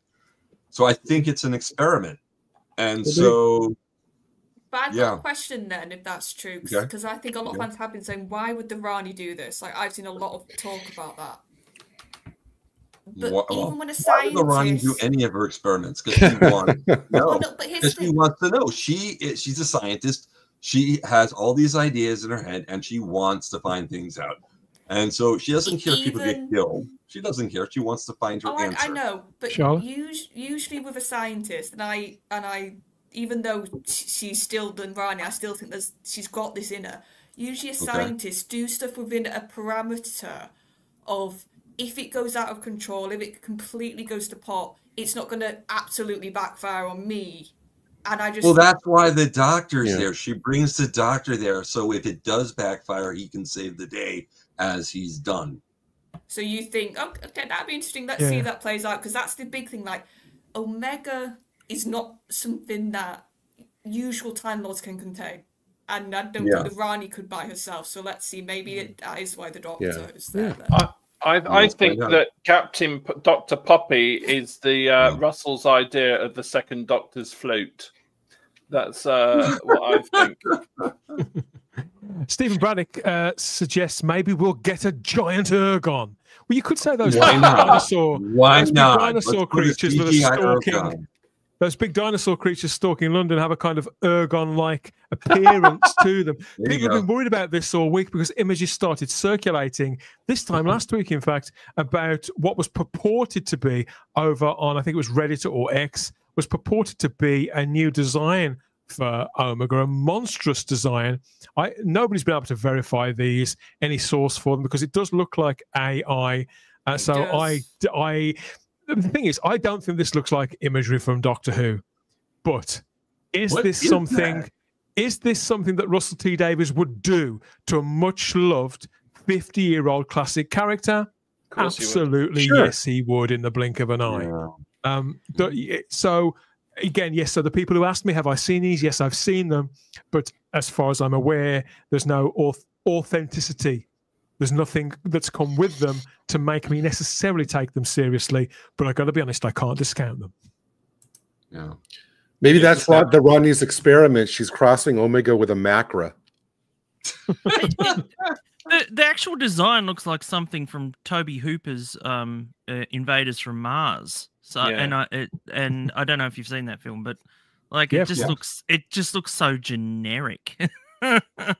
I'm not keen on it whatsoever. Yeah, and I think that's the key thing. However Omega looks, that there was what I love about those original designs is it's sort of got this feel of mystique and decadence and sort of myth. Like I said, for me, that's why I have like the angel imagery almost with Omega. That it's the look of him as well. It's this idea of this beautiful being, this sort of thing that you can't comprehend almost. And I think that the designs, because although both the designs are quite, you could say they're quite different. They do have a sort of a regal quality, or something of the feel of Roman emperors and the kind of things you see sort of carved into ceilings when you go to historical buildings. So there's again lots of flowing robes, and it does occupy the same sort of general shape when you look at both designs here, as realised in the figurine collection. Well, yeah, it's like it makes, especially the original design, made me think of like Mayan designs, like if you see like the pyramids, the Mayan pyramids, and how their chiefs and sort of leaders were dressed. So I think what Classic Who did really well is, without having to even know anything about the character, even having a description or dialogue, you could get a sense just off the costume. You could get hints of the backstory just off. With Sutek, you got the gorgeous Egyptian imagery, which sort of showed you that once upon a time, his race probably were worshipped. With Omega, like I said, you've got that more emperor, like you said. For me, it's angels, it's decadence. See, to me, sorry, Charlotte, you go. I was going to say, and just having some sort of CGI thing in the place of that, I think will completely lose what Omega is. I think just turning him into a monster would be just something monstrous, like something that would fight Godzilla, Matt. Would be incredibly derivative. Well, funny you should bring up Godzilla, because having said that, as Charlotte's just clicked something in my brain. Thank you, Charlotte. So, if we can go back to those two images of Omega side by side, Dan. So the left one looks like Omega is like from an Aztec type of design, and I think that the other one looks more very Japanese, like I was saying before about the whole Guyver thing. So he looks very samurai type, and I think that that's the sort of theme that they were obviously they were going for. So yeah, that's just my 2 bobs worth anyway. Interesting. I hadn't thought of that. The way he's holding his hands as well. Yeah, exactly. I do wonder what he's going to get back to, and it does remind me again of season finales of Russell T Davies from the past. In this instance, obviously, when Rassilon came back, the President Eternal, as the Ronnie calls him in the latest episode, is it going to be as grand as this? I mean, have they cast somebody as Omega that's going to be a big surprise in the way that Timothy Dalton was 16, 17 years ago, whenever this was? Again, they haven't shown us too much of this episode. I think one more big surprise in there. I can't see how they've got room for it, but maybe there is something elaborate or someone that's a big get that they're going to surprise us with come Saturday. But Dan, I would hope they have. But I know you sort of said we've come to it. The fact that the dialogue they chose to use in Wish World for Omega really makes me doubt they've cast somebody, which would be a shame.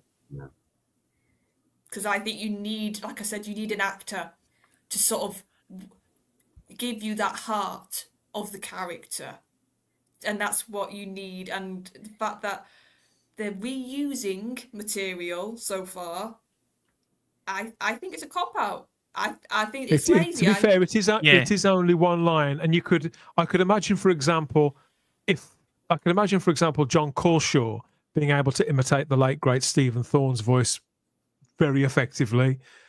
Or they could go to a new actor, maybe if they are going to manifest Omega in a physical body, which of course is what they did with Peter Davison in Arc of Infinity. Yeah. They could do that. It could be a body swap thing. They could have an actor lined up, or it could be one of the cast. Poor old Bonnie Langford may end up being Omega for all we know. Well, I always thought that voiceover in the last episode was just in Shooty's head anyway. So it wasn't actually a physical whatever thing. I'm hoping that I'm incredibly wrong, because I don't. I think you're right, Charlotte. I think you're right. I think there's a whole lot of nothing happening. And like I said, even if it is, like I said, somebody being a sounder, like, I would happily take that. Yeah. I think they need to get another Bond actor, like Timothy Dalton, maybe get like Pierce Brosnan. There you go. Pierce Brosnan is Omega. Or George Lazenby. George Lazenby. As well. Let's just throw them back into Get Lazenby back. There's a lot of support in the live chat here on YouTube with people who just want a bloke in a suit. People are sick of CGI. People are fed up of elaborate, over-designed monsters. They want a guy in a cloak with a mask on. Yep. I think this entire series has shown that Russell can't handle money. Yeah. And if anything, this has just shown, like, obviously, he's gone, ooh, we've got all this money, and sorry, that's a really bad accent. But he's going, we've got all this money, and so let's buy the rights to the Rani, let's buy the rights to Sutek, let's buy the rights to Omega, let's just buy the rights to everything. And he's forgotten all about story. He thinks that we come to see the creatures, and the monsters and the character, like the actual the characters that we all know and love. But that's not what we come to see Doctor Who. We come to see Doctor Who to be entertained and to watch a story unfold. And we're not getting it. And this is the issue that we've all been having, You're absolutely right, Matt, because I sent Dan a link just the other day. But the BBC on Monday on 5 Live, Radio 5 Live, they have a panel called Must Watch with Nagaman Chetty and two very respected TV critics. And they weren't meant to be talking about Doctor Who this week, but somebody had texted in. And the crux of the conversation ended up with them all agreeing that even the Doctor Who fan, one of the critics is a very much a Doctor Who fan, they all agreed that it's getting a bit tiresome in the fact that all it seems at the moment is that we're just being lectured to. And it's not entertainment. It's just one long lecture. And that's not what Doctor Who should be about. It should be exactly about what you've just said, Matt. I wanted to ask Mark really quick because I'm sincerely glad. I really am that you've enjoyed the last couple seasons. That's great. But what I'm hold on. I enjoyed this season. Last season was all right. The seasons before that we can put away in a bin and go back to pathology. Well, no. What I was going to ask is that do you wish, in even the smallest degree, do you think it might have been better for Russell to focus on creating, new villains, new monsters as the big bad, instead of defaulting back to Sutek, the Rani, Omega, and build up his own new creations? Every season ender that he's done, Maestro? He's bringing back somebody. He's done that since 2005. You have the Daleks, you have the Master. He brings people back, and that's his modus operandi. And yeah, it would be nice to have new characters. I mean, we have a couple, but it would be nice for an episode and season ender to be totally original. I just meant because this era was supposedly touted, even by him, as this is a reboot. This is for a brand new audience. You don't need to know. And then it's as Charlotte said, you have to kind of go back onto Wikipedia if you're a new person to find out who all these people are. No, I agree. Vanessa Law I reminds agree with us that. Vanessa Law reminds us that Disney can't handle money any better than Russell T Davies can, and I do think that's when something or someone in particular has this sort of mass, this enormous pot of money, they're more inclined to squander it, to waste it, to indulge follies, to experiment where they needn't, to reinvent wheels, to make all manner of outlandish decisions where they're simply not necessary, certainly from the point of view of the viewer, who, exactly as you say, Matt, we don't necessarily need it to be loaded up with law, but if there is going to be law, it should be employed effectively and respectfully, and in a way which adds to that original story, which Gary reminded us of so beautifully earlier on, to extend that. This character, he's unique. He's not the only one in Doctor Who history by any means. There are a lot of very specific, unique characters with their own MO, their own tragedy, their own legend. And it would be it was bad enough. You could argue that Sutekh initially was a malevolent maniac, and there wasn't a great deal else to him. That's not the case with this character. And so to get a retread, to get that retread that we're all fearful of, I think would be borderline criminal in this case. Glenn Piper has been back through the series history. It seems he's watched them all tonight. He's been and watched some old stuff. I don't blame you. You have to remember the original Omegas had pounds to spend only, and look how inventive they were with the lines of those costumes, which we can tell how cheap they are, but they were inventive, and they spoke exactly in the same way that you described, Charlotte. They spoke of history. It's a shorthand through our own history, and there's nothing wrong. There's nothing wrong in any of that. In Doctor Who was obviously its remit originally was just as the BBC's was, to inform as well as to entertain, and to be educationally responsible as well as entertaining in Doctor Who's terms. When it spoke of things like mythology, yes, Time Lord mythology may be completely invented, but it has traded on things that we recognise from our own history books, and I think that's all part of the fun of it. It gives it its own flavour. Yeah, but also it's a two-way street. You can't bank on that lore. You can't bank on that fan love. That you can't literally have characters go, Omega, and be like, woo, he's back in that way, and then not respect it. You can't have it both ways, Russell. Like, I feel like at times he seems to sort of have this thing of, I'm just going to have a character excitingly say a name like Sutekh. And it worked last year, to be fair. It did. We all got quite excited. I did. I was excited. I got very excited. And I think I think we hadn't have had last series. We probably would all be coming to this in a very different place. I feel like some Taco Bell. Right. And it's like you can't trade on that. And I think Russell at times is sort of selfishly just thinking, I just need to use these names and figures. Yeah. It's very cynical. You know, you guys are making me rethink the whole season. No. No. Yeah, stick with us. We'll show you the right way. I'm kidding. I'm enjoying the season. Whatever you say is just, you've got points, you're making points, but I'm still enjoying the season. Yeah, Mark, I've enjoyed chunks of it. It hasn't been a complete washout for me. It hasn't at all. No, much better than last season. I just approach with caution. As I've only been dipping in and out of this season, but I must say it is a slightly better than last season. Only slightly.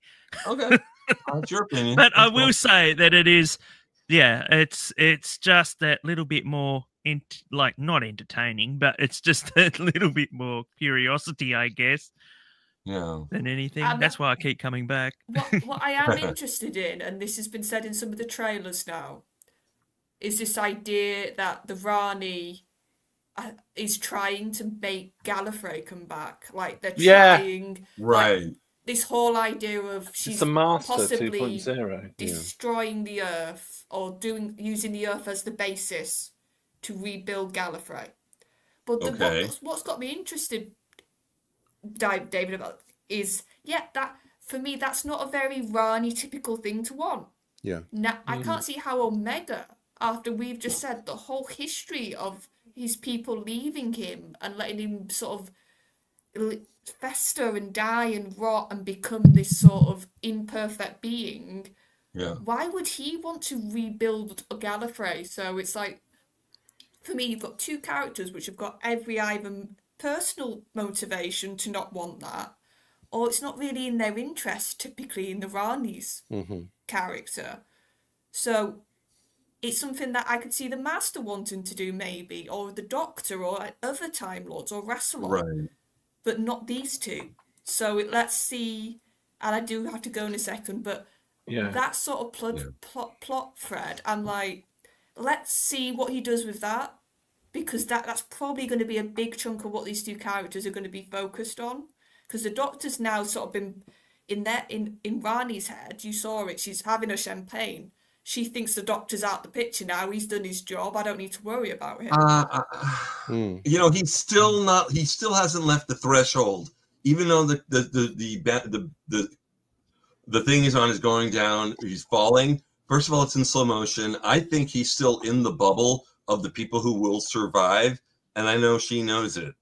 He never left that. He did not pass through the threshold to get out. No, and maybe she's done that on purpose, but it seems to be at this point, when we probably pick up the story, the Doctor's done his purpose.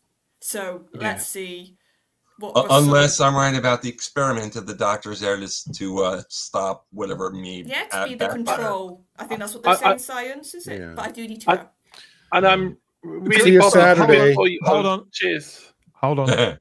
Thank you for your contributions as ever, Charlotte. We'll see you Saturday for the big push through to the very end. But do you guys do a commentary, or do you a commentary track, or do you do it after the episode? Because we do it after. Basically set up. We follow each episode with a live stream with just our instant reactions. Okay, right. After we've watched it. Yeah. Okay. But I will see you all, and let's see what Omega and all these beautiful things bring to us, shall we? Good night, everybody. Good night, Charlotte. Thank you again. Yeah, long live Omega. Omega shall be free, insisted the Rani. But what could Omega possibly want? What is he aware of? What does the Rani want? What is her grand plan? Why she trapped the Doctor within this wish world, and how can he stop it if he can stop it at all? So that's the season finale, the reality war there. This graphic has been around for the last few weeks as well, so things are breaking up. I think things are going to go meta. Everything's going to get sort of turned inside out, and I've got this sort of sinking feeling it'll be in a kind of Marvel Cinematic Universe sort of way. I'm very much over that brand of storytelling myself for the time being, but I am willing to be hopefully surprised in a positive way and to be entertained.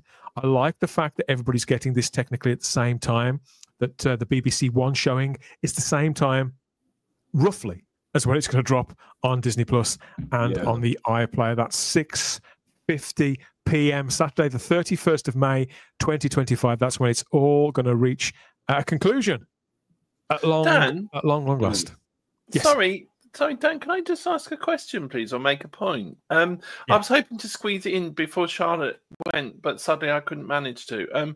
I find all this talk about Omega, the Rani, and everything else just somewhat distracting, because the whole point and the whole marketing for this season was get her home.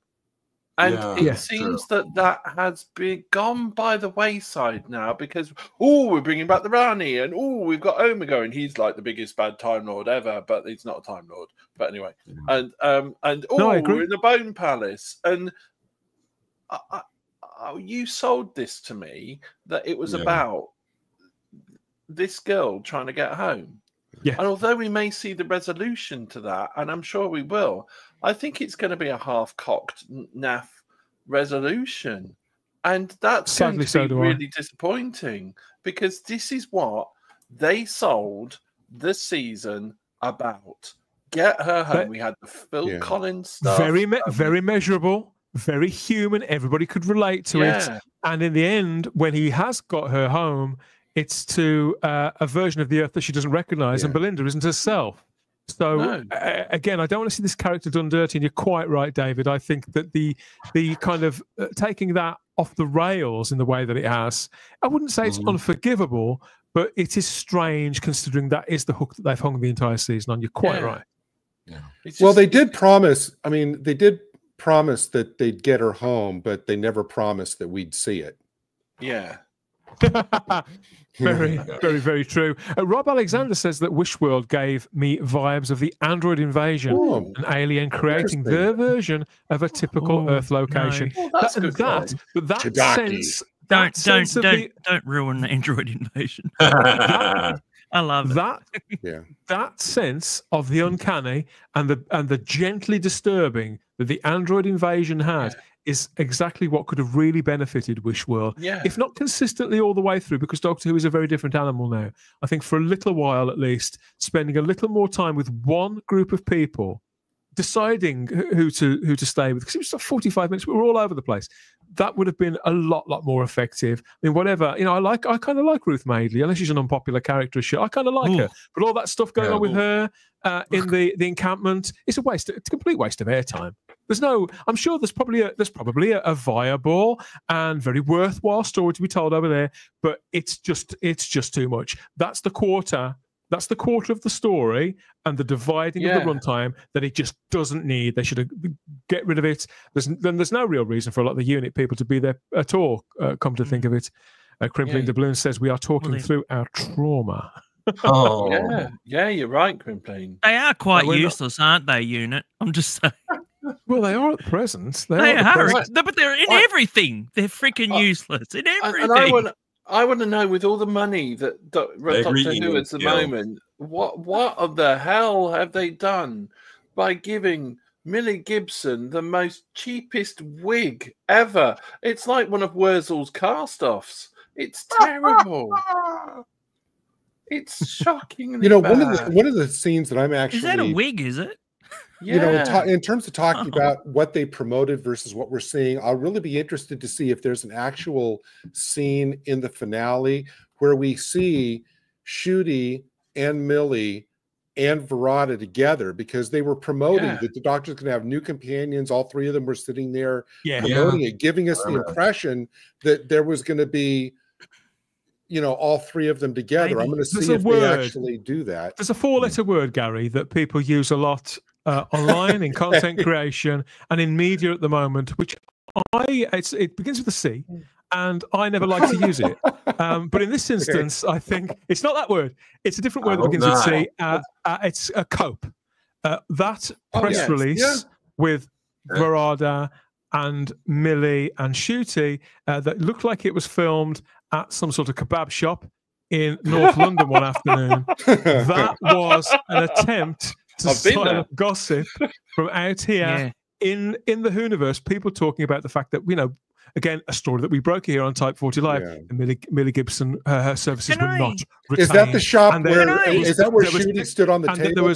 That's right. And there was disharmony there. And so to show a united front and to underline the fact, enforce the fact. Bear in mind, they put that out well over a year ago when Millie's episodes were still on. That's unprecedented. That was to assure us not only that she hadn't been dismissed. Her contract was not exactly torn up, but curtailed. But it was to silence all of that, and it was to focus on creating a united front and a natural evolution in the sense of the viewers they were hoping were going to be investing in that character week on week. So that's what it was. It was all cope.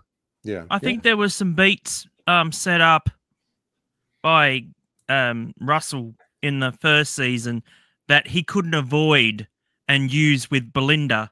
So I that's the only reason why she's been brought back, because the whole point of why she can remember and all that sort of thing, and it's to do with I've already lived through 2025 is, you know, Belinda couldn't say that, you know, and I think obviously, you know, he's turned around and It's sort of like trying to he's trying to put his fingers in the holes, and there are more bloody holes going where all the water's coming out, you know, in the dikes. Not those dikes, but he's trying to he's going to run out of fingers soon, you know. I'm curious. I wanted to ask Mark, of the last 2 seasons, or even including the 60th, what's been your personal favorite episode in the last couple of seasons? The Well.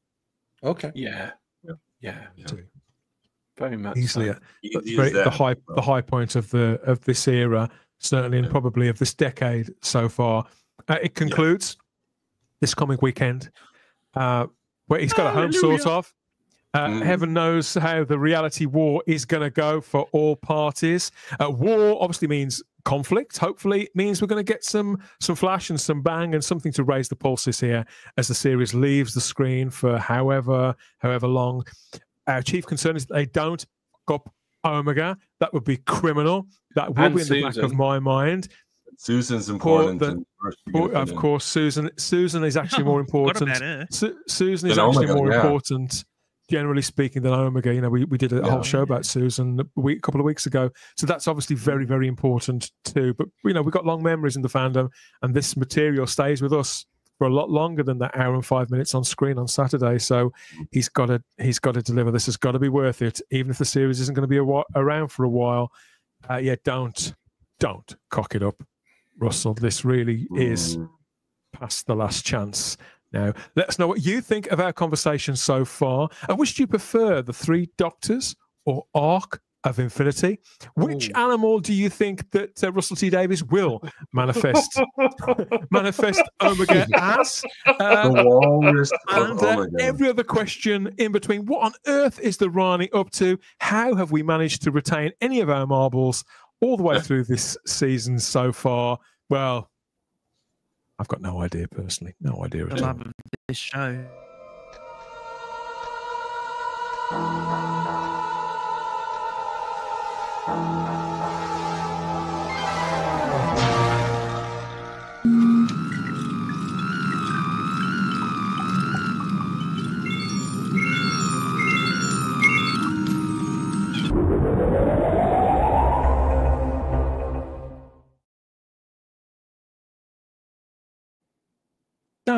Home and down and safe. Oh, that's the wrong show, isn't it? We're flying the flag for the talent, dedication, and wealth of creativity out here in the Doctor Who fandom. Now, it's second to none, so there's never any shortage of pretty pictures to distract us from our dull everyday lives as we scroll our way through on our various devices at Type 40 Live. We've always done what we can to encourage and to showcase Doctor Who fan art and artists in this, our virtual gallery, and it's all in a valiant effort, of course, to fill up these big old grey TARDIS walls. We need to fill them with jaw droppers, traditional and digital, or the work of model makers and cosplayers and crafters. It's all fair game as we top off another show with another array of fabulous fan art. These are really, really big walls, and we've got several key pieces to look at. Mark, you're a big fan of Doctor Who fan art? You're an artist yourself? No. I can't draw with her. I'm glad I stopped myself from using the word I was about to use. Garbage, yeah. Well, we've got a lot to look at this time, I'm happy to say, from some of the best and the brightest and the most talented. First of all, there's this one. It's another sketch card courtesy of Grant Perkins, who tags us on X with this stuff. So obviously Grant works very, very small on these trading cards there, Matt. We talked about this when we looked at the last one, and Grant does tag us and ask us to sort of share them because he auctions them off for charity. Here he's created a sort of a Ghibli version of Omega, I think, but it's unmistakably Omega, even if he has got that kind of Japanese element and influence. Yeah, I mean, it's very hard to do minuscule. If you see the size of a trading card, they're not very big, and I've been asked to draw on a few of them, and it's really, really difficult. And I don't know. I'd be interested to know what sort of paper he uses so that it doesn't bleed through, because I could never find a good one. So yeah, no, it looks nice. Yeah, this is great. It looks like something out of Mega Man. I like it. If you know Mega Man, the game, it's very that sort of style. It's very talented. It's great stuff. Omega Man, this is great. Yeah, I think that may have been what he was going for. We've got It's Okay, says Ezra Goldstein. Not so much of a fan of that. But Peter Harrington says, oh, yes, I want that. Yeah, I really like this. I like Grant's style. Pokemon Omega as Matthew Pounder. Is this the kind of thing you enjoy looking at, Mark? Is this something that you... No, I love this. I would want one of those. I want one of those. I totally want one of those. The good news is you can go and follow Grant. He's on Instagram and X. Regular sketch cards as well as larger artworks as well. A very accomplished artist indeed. As is our next entrant, Model Maker, and he's here in the live chat. I'm happy to say we've got Tom from T-Dwarf Productions here in the live chat, and he has sent us a wealth of new imagery. This one, though, we had to jump on this one because it ties in so beautifully to our topic of conversation, which is obviously Omega. And here are some of his familiars as rendered by Tom of T-Dwarf Productions. Check out Gel Guard. Oh, great. Oh, that is brilliant. That's great. That is brilliant. I love that. Nice job, Tom. Looks like a woman I dated once. Cute and scary at the same time. That's how I like my birds as well, full enough, David. Yeah. That's terrific. I hope that's a hand. Yeah. The hand of Omega. We've already seen the hand of Omega. And that ain't it. Isn't it wonderful? Fab Gel Guard Tom, says Rob Alexander. And Rob, Tom does specify here the Gel Guard model is actually a Christmas ornament. I had wondered what the wire was on the top. Oh, I thought that was an antenna for an aerial or something. Remember those? So it can get the Put it on local top of the weather TV. That's You wouldn't know what that was, Tom. It's a local weather report. Ezra's a lot happy with that. He says that's really nice. And Demopin says it's adorable. The Gel Guard is on sale as well on Etsy, advises Tom there. That is unique, really great, adds Vanessa. And we've got a hooray for Tom, courtesy of Peter Harrington there. Love that, says Lord Thoth. Superb, adds Crimply into Blue. So it's gone down really, really well. Tom's work is idiosyncratic, very, very clever, and he's industrious young man.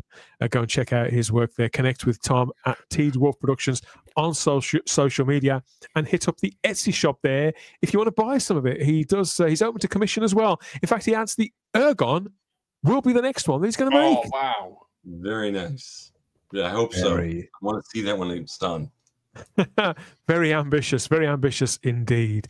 As is talking about being ambitious, I think following any great artist in a further endeavor is also a very brave thing to do. There's nobody more legendary when it comes to Doctor Who art than Chris Achilleos, the late great illustrator and artist. We were very lucky to interview Chris here on Type 40. What a wonderful, wonderful man he was. And iconic piece after iconic piece, of course. He was very, very encouraging of upcoming artists. And I think he would have been delighted that he's inspired so many of them. This is his print, his famous print.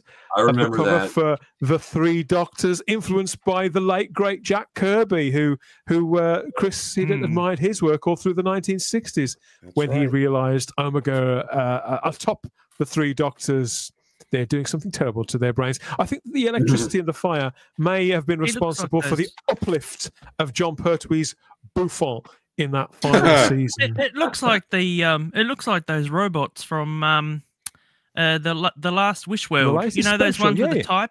Yeah. Yeah, pulling the black sort of the black oil kind of stuff out of whatever the Rhino's got them doing. Yes, so there's that. But somebody has taken it upon themselves to create a companion piece. This comes from Andy Walker, who is also a noted illustrator, who has given the same treatment to the Arc of Infinity. Nice. Isn't that beautifully done? Substituting, obviously, the three incarnations of the Doctor for the Doctor and his two companions, Tiga and Nissa, in that story. But it's is just as effective and beautifully done. That's wonderful. Fantastic. And he often uses the same techniques that Chris very much championed during his earliest career in the late 60s and early 70s, that kind of spotting technique. He used a very specific kind of pen. He talked Simon and I through his technique on that episode of Type 40. It really was a privilege to hear him describe it all. But Andy's mastered it as well. And as I understand it, Chris was very approving of his work. Very good. That the Achelos lightning was one of his signature things in his art. I really do love this, and it's nice to see some work revolving around Arc of Infinity as well. Which I know it's an acquired taste, but I've always loved it. Excellent, says Peter Harrington. Fantastic, says Ezra Goldstein. We've got a well done from Lord Thoth. It reminds me of Omega's puppetry of the Doctor. Says Peter Harrington. Yeah. Garbage loves that. Classic Doctor Who artwork, says Ezra, the late, great Chris Achilleus. The term "a picture is worth 1,000 words." How true, says Jess. Philip Roy reminds us that Chris always said he struggled to capture Peter Davison. So this is a superb realization by Andy Walker. Yeah, Andy's caught him really well. Yeah, I would agree with that. Yeah, that is very well done. Really nice. I'm very jealous. I'm very jealous. It's so hard to do. It's so hard to do portraits, and that it really is. Andy himself is a very prolific artist in his own right, artist and illustrator, obviously a massive Doctor Who fan, a contributor to multiple Doctor Who fanzines and to official magazines over the years as well. You can find Andy too over on X, sharing his work pretty much daily and celebrating his love of illustration too. So it's a really fun account to go and follow. And last but by no means least, we may have looked at this one before, but I think it very much sums up how a lot of us are feeling at the moment. Comic book artist and writer Scott Gray also sells prints of his work over on Etsy, and he has a line of illustrations which sort of blend comic strip with Doctor Who history and often mixing and matching elements from the new series and the classic series to bring about confrontations that we never saw on screen. And in light of a lot of the conversation that we've had and maybe some of the worries that a lot of us are harbouring, I thought that Scott's imagined battle here between Sutekh and Omega was the ideal way to finish off this edition of Type 40 Live. Yeah. Love that. That's great. Scott Gray is a brilliant writer. He wrote starting in the 8th Doctor era, writing the comic series in the Doctor Who magazine, and he came up with some brilliant epics over many, many years. So he is just a great creator. Stunning stuff, says Rob. The fantastic from Ezra. Yes. I think Peter likes it. I think he likes this one. Garbage says it's a great use of the color red, a really confident use of color and positive and negative imagery. This is the kind of thing that I like. Again, I suspect that Scott was also a fan of Jack Kirby, but then again, most comic strip enthusiasts are, I suppose. Mark, do you like this? Yeah, I would love to hang that on my wall. That's amazing. Really nice. I think Scott does sell prints of these in limited numbers. Oh yeah, so you can get these. Talented artists. You have to give me a link. I shall. I just love the divide between Omega's universe and Sutekh's universe. It's amazing. It's so clean, but striking. It's just fantastic. I really, really do love it. Scott's work all has this sort of similar quality as well, and energy about it. And we've featured his work several times on the show. Even though you've still got me blocked, Scott, what's going on? But I can't recommend it highly enough to head over to Scott Gray on Instagram and X. He limited numbers of prints, as I understand it, but you can get them as greetings cards, all manner of sort of custom prints too. And so I think he does sort of now and again does extra print runs and things like that. So we are going to connect with him and tell him that Type 40 Live sent you, even if he has got us blocked. Simple is hard in art. It's powerful, says Eastlyn Burkholder. Wish we'd got these two for the last 2 seasons, says Stephen. Keep the faith, Stephen. We don't know what they've got in store on Saturday yet. Yeah. People watching this back on the weekend or next week will be, oh, damn. They'll already know. What did you have to say that for? Yes, fabulous selection of Doctor Who fan art there connected to our conversations on this edition of the show. As ever, we're very, very greedy. We want more. You can get it to us because we need, so you got to put us in touch with fan artists, basically. We need that contact. Send us their way or them our way. Tell them that we want more fabulous Doctor Who fan art to fill up these big grey walls. You can reach out to us through our social media with that too if you're a fan artist or you just love fan art. So do we. So get in touch through our social media, Instagram and X at Type 40 Doctor Who, as always. The Type 40 Facebook group is there as well. A home to Doctor Who fan art. As long as it's existed, we've always encouraged artists to put up either their completed works or works in progress and get encouragement and support in their efforts. You can also, Oh, we've got people asking for what the email address is because the email addresses aren't working. So they're just asking you what the email address is.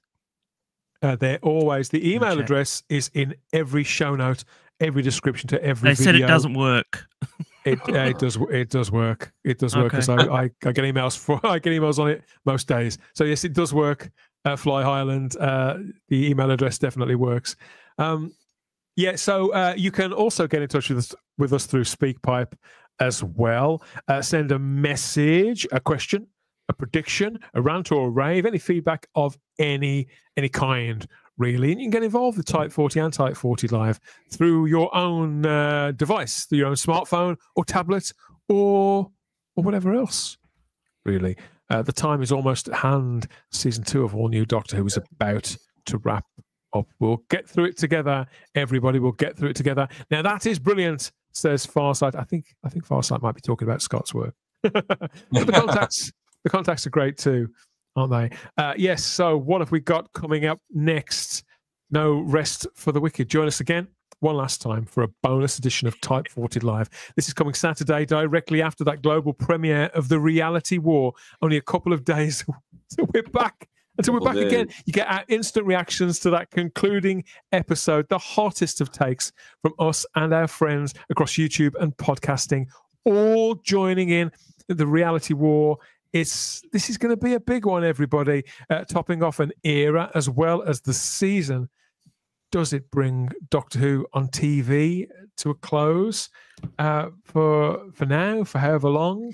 That remains to be seen. Of course, we'll all find out together when the Reality War begins. That's about as much drama as I can muster there. But thank you, everybody, for your comments. I know this is like a support group. We'll we'll help each other through, won't we? We'll be taking more questions and comments, of course, on Saturday with that show as ever. So, however it turns out, we'll be here for you, and you'll be there.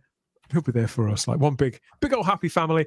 Mark, thanks for coming back to the family, extended family. I think now this being your third appearance. Yes.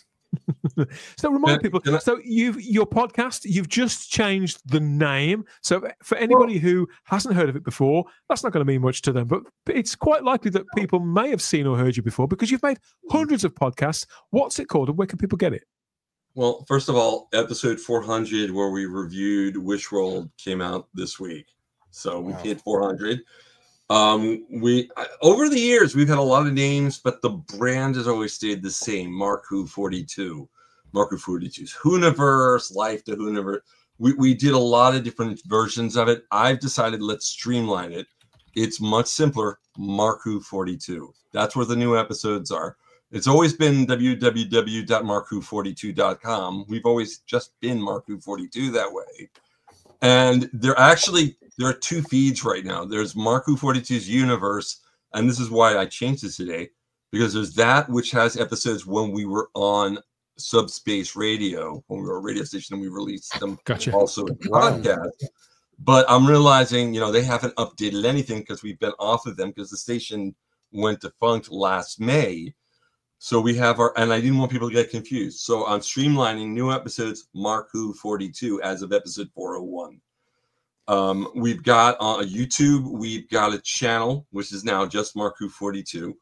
And it's got old shows from back to 2012. A lot of them. Some of them are like missing. I'm like, I guess there were copyright things that they won't let us, they won't perhaps put them on YouTube anymore. But we've got all our old episodes, hundreds and 150 or maybe 200 episodes with guests from Doctor Who and other science fiction. So Mark Who 42 exists. There's also Mark Who 77, which is done in cooperation with the 77 Publishing, which is a British comic book group. They actually have a Kickstarter campaign ending in 2 days for issue 11 of the 77. Go to Kickstarter, type in the 77 one word, and you'll get that. But we do video podcasts of interviews with comic book creators. We've had John Wagner on. We've had Steve Parkhouse on.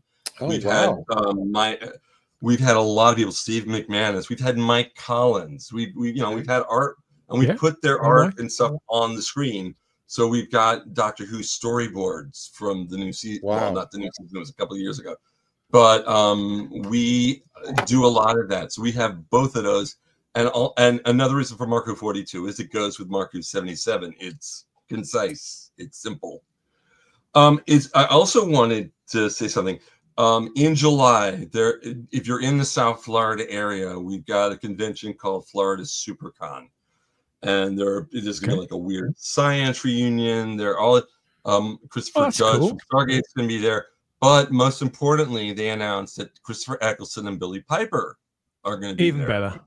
So I decided. So I got myself a press pass, and I'm in. But then it was like the day before the panel suggestions were closed, I came up with an idea. I put it in. They let me do it, and I think it's going to be funny because of what you guys have been talking about. It's called The Future of Who.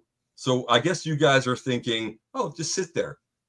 Right? Is that what you guys, because it's going to end, but it's not going to end. And we're going to talk about Big Finish and how they're going on with Eccleston and Piper, and with, they're going to have their 12 or 13 stories over the next 2 years. Oh, Mark, Doctor Who is more than just a TV show. I know, exactly. Exactly. And that's what we're going to be talking about. We're talking the book line, because the books have been going strong. So yeah, we're going to be talking all about what's going to happen, and include the part of what will happen on the TV as well, because we'll know a little more about it. This is on July 18th, our panel. So we'll have more information by then to make a pretty good panel. The convention is from the 18th to the 20th at the Miami Beach Convention Center in South Florida. Eccleston and Piper will be there, I think, on Saturday and Sunday. And if I'm lucky, I'll be granted an interview and have that on the show. Nice. I'm trying. Very best of luck with that, Mark. Sounds exciting. I bet the weather's going to be awesome, certainly. And thanks for coming on. We'll make sure that weekend. We'll make sure there's a link in the description of the video for that as well. Vanessa's in the live chat, so it's always good to see Mark. And hi, Vanessa, as well. Thank you everybody for liking his models. Bless him. So thanks again, Mark. Hope to bring you back on sooner rather than later. Obviously, there's another. I would love to come back. Coming up on the horizon. But you've been great value, great company, and we do hope we haven't sort of soured things too much for you here. Everybody, I still enjoyed the season. I still enjoyed the season. I'm still hopeful that we'll have a good ending. Fingers crossed. But yeah. Hoping for a happy world. I'm looking forward to it. I'm looking forward in 2 days to see it. A worthwhile ending. Matt, obviously it's only one day for you. It's already Friday there, so you've just got a day technically to wait until the. It's 2 days because it's on Sunday morning, mate. Because it's on Sunday morning because they've all got it all universally at the same time. So yeah, 4 o'clock in the morning. So. I know you've snapped up. I know you've snapped up a deal with Disney Plus just to watch this episode. They're desperate for people at the moment, so there you go. It's so funny. Got it free for 6 months. No, only for 4. sorry for interrupting. I just thought of something I left out that I probably should say, because you guys are doing the knee-jerk reaction right after Reality War, right? Mm-hmm. That's right. On Sunday, we're recording episode 401, where Marku 42's team reviews the Reality War, and that should be dropped by Monday. So it'll be a couple days later, but I think people will like it. So definitely go to marku42.com on Monday, and we'll be posting it on our social media, Facebook, Twitter. I know it's X, Blue Sky, Instagram, Threads. We'll be posting the link, and you can listen to our version. But I am definitely going to listen to yours because I'm very intrigued now. So we the live reaction shows have a kind of a very specific sort of energy to them because they're not really review shows. Right. We come pretty much straight from the sofa to the mic. So they're percolating as we're talking. You know, with no time to scribble down notes, no time to go away and look at what other people are saying. We come. Oh, I never do that. I never. And actually, I'm not going to watch yours till after we record. Yeah. I don't like the amount of I people don't listen to any Doctor Who podcast before I do a show. Never. Yeah, I again as a content creator, as somebody who puts their own opinion out, you know, it's as I see it, the only way to go is to be completely authentic and to keep your opinions 100% your own. But it's even more so when the credits have literally just rolled. So that's where we'll be here on Saturday. Obviously, it's presently Saturday from 8:15 p.m. UK time. It's going to work out slightly differently for you, Gary, but you are going to be here. You're going to breach the Whoniverse and join us. I know you're going to do your level best. Can't wait to see. Look, I have endured for the last 7 Saturdays. There's no way that I am. You're mad. Even I needed a dip. You know, I'm sure there's going to be a lot of crying. So, there always is. You're totally based, Gary. You're totally based. We're looking forward to seeing you anyway, Gary. Yeah, I'm sure between us we'll find some laughs to be had at the very least. And you know what I wanted to tell people listening and in the chat? You know, there's much worse to spend the next couple of days by going back and rereading the original great Target novelization of the Three Doctors, which I think is one of Terrence Dicks's best. I've got that very design. That is not a bad way to pass the time the next couple of days. It's one of my favorite books. I've got that Chris Elias designed paperback upstairs. I love it. Yeah. The hell is almost over, says Matthew Pandy. We're going. Bloody hell. Okay. This is all for free, you know. Okay, so we're going to be back. Yeah, we need to be back very soon. It's time to yank the handle. So yes, in just a couple of days' time, we'll be back with even more hottest of takes, rants, and raves. It's all going to happen here at Type 40 Live. We're pretty nervous about it. So is he. But we always have the time. If you have the space here at Type 40, we will see you again on the next one. Bye-bye. Bye-bye. Bye-bye. Bye.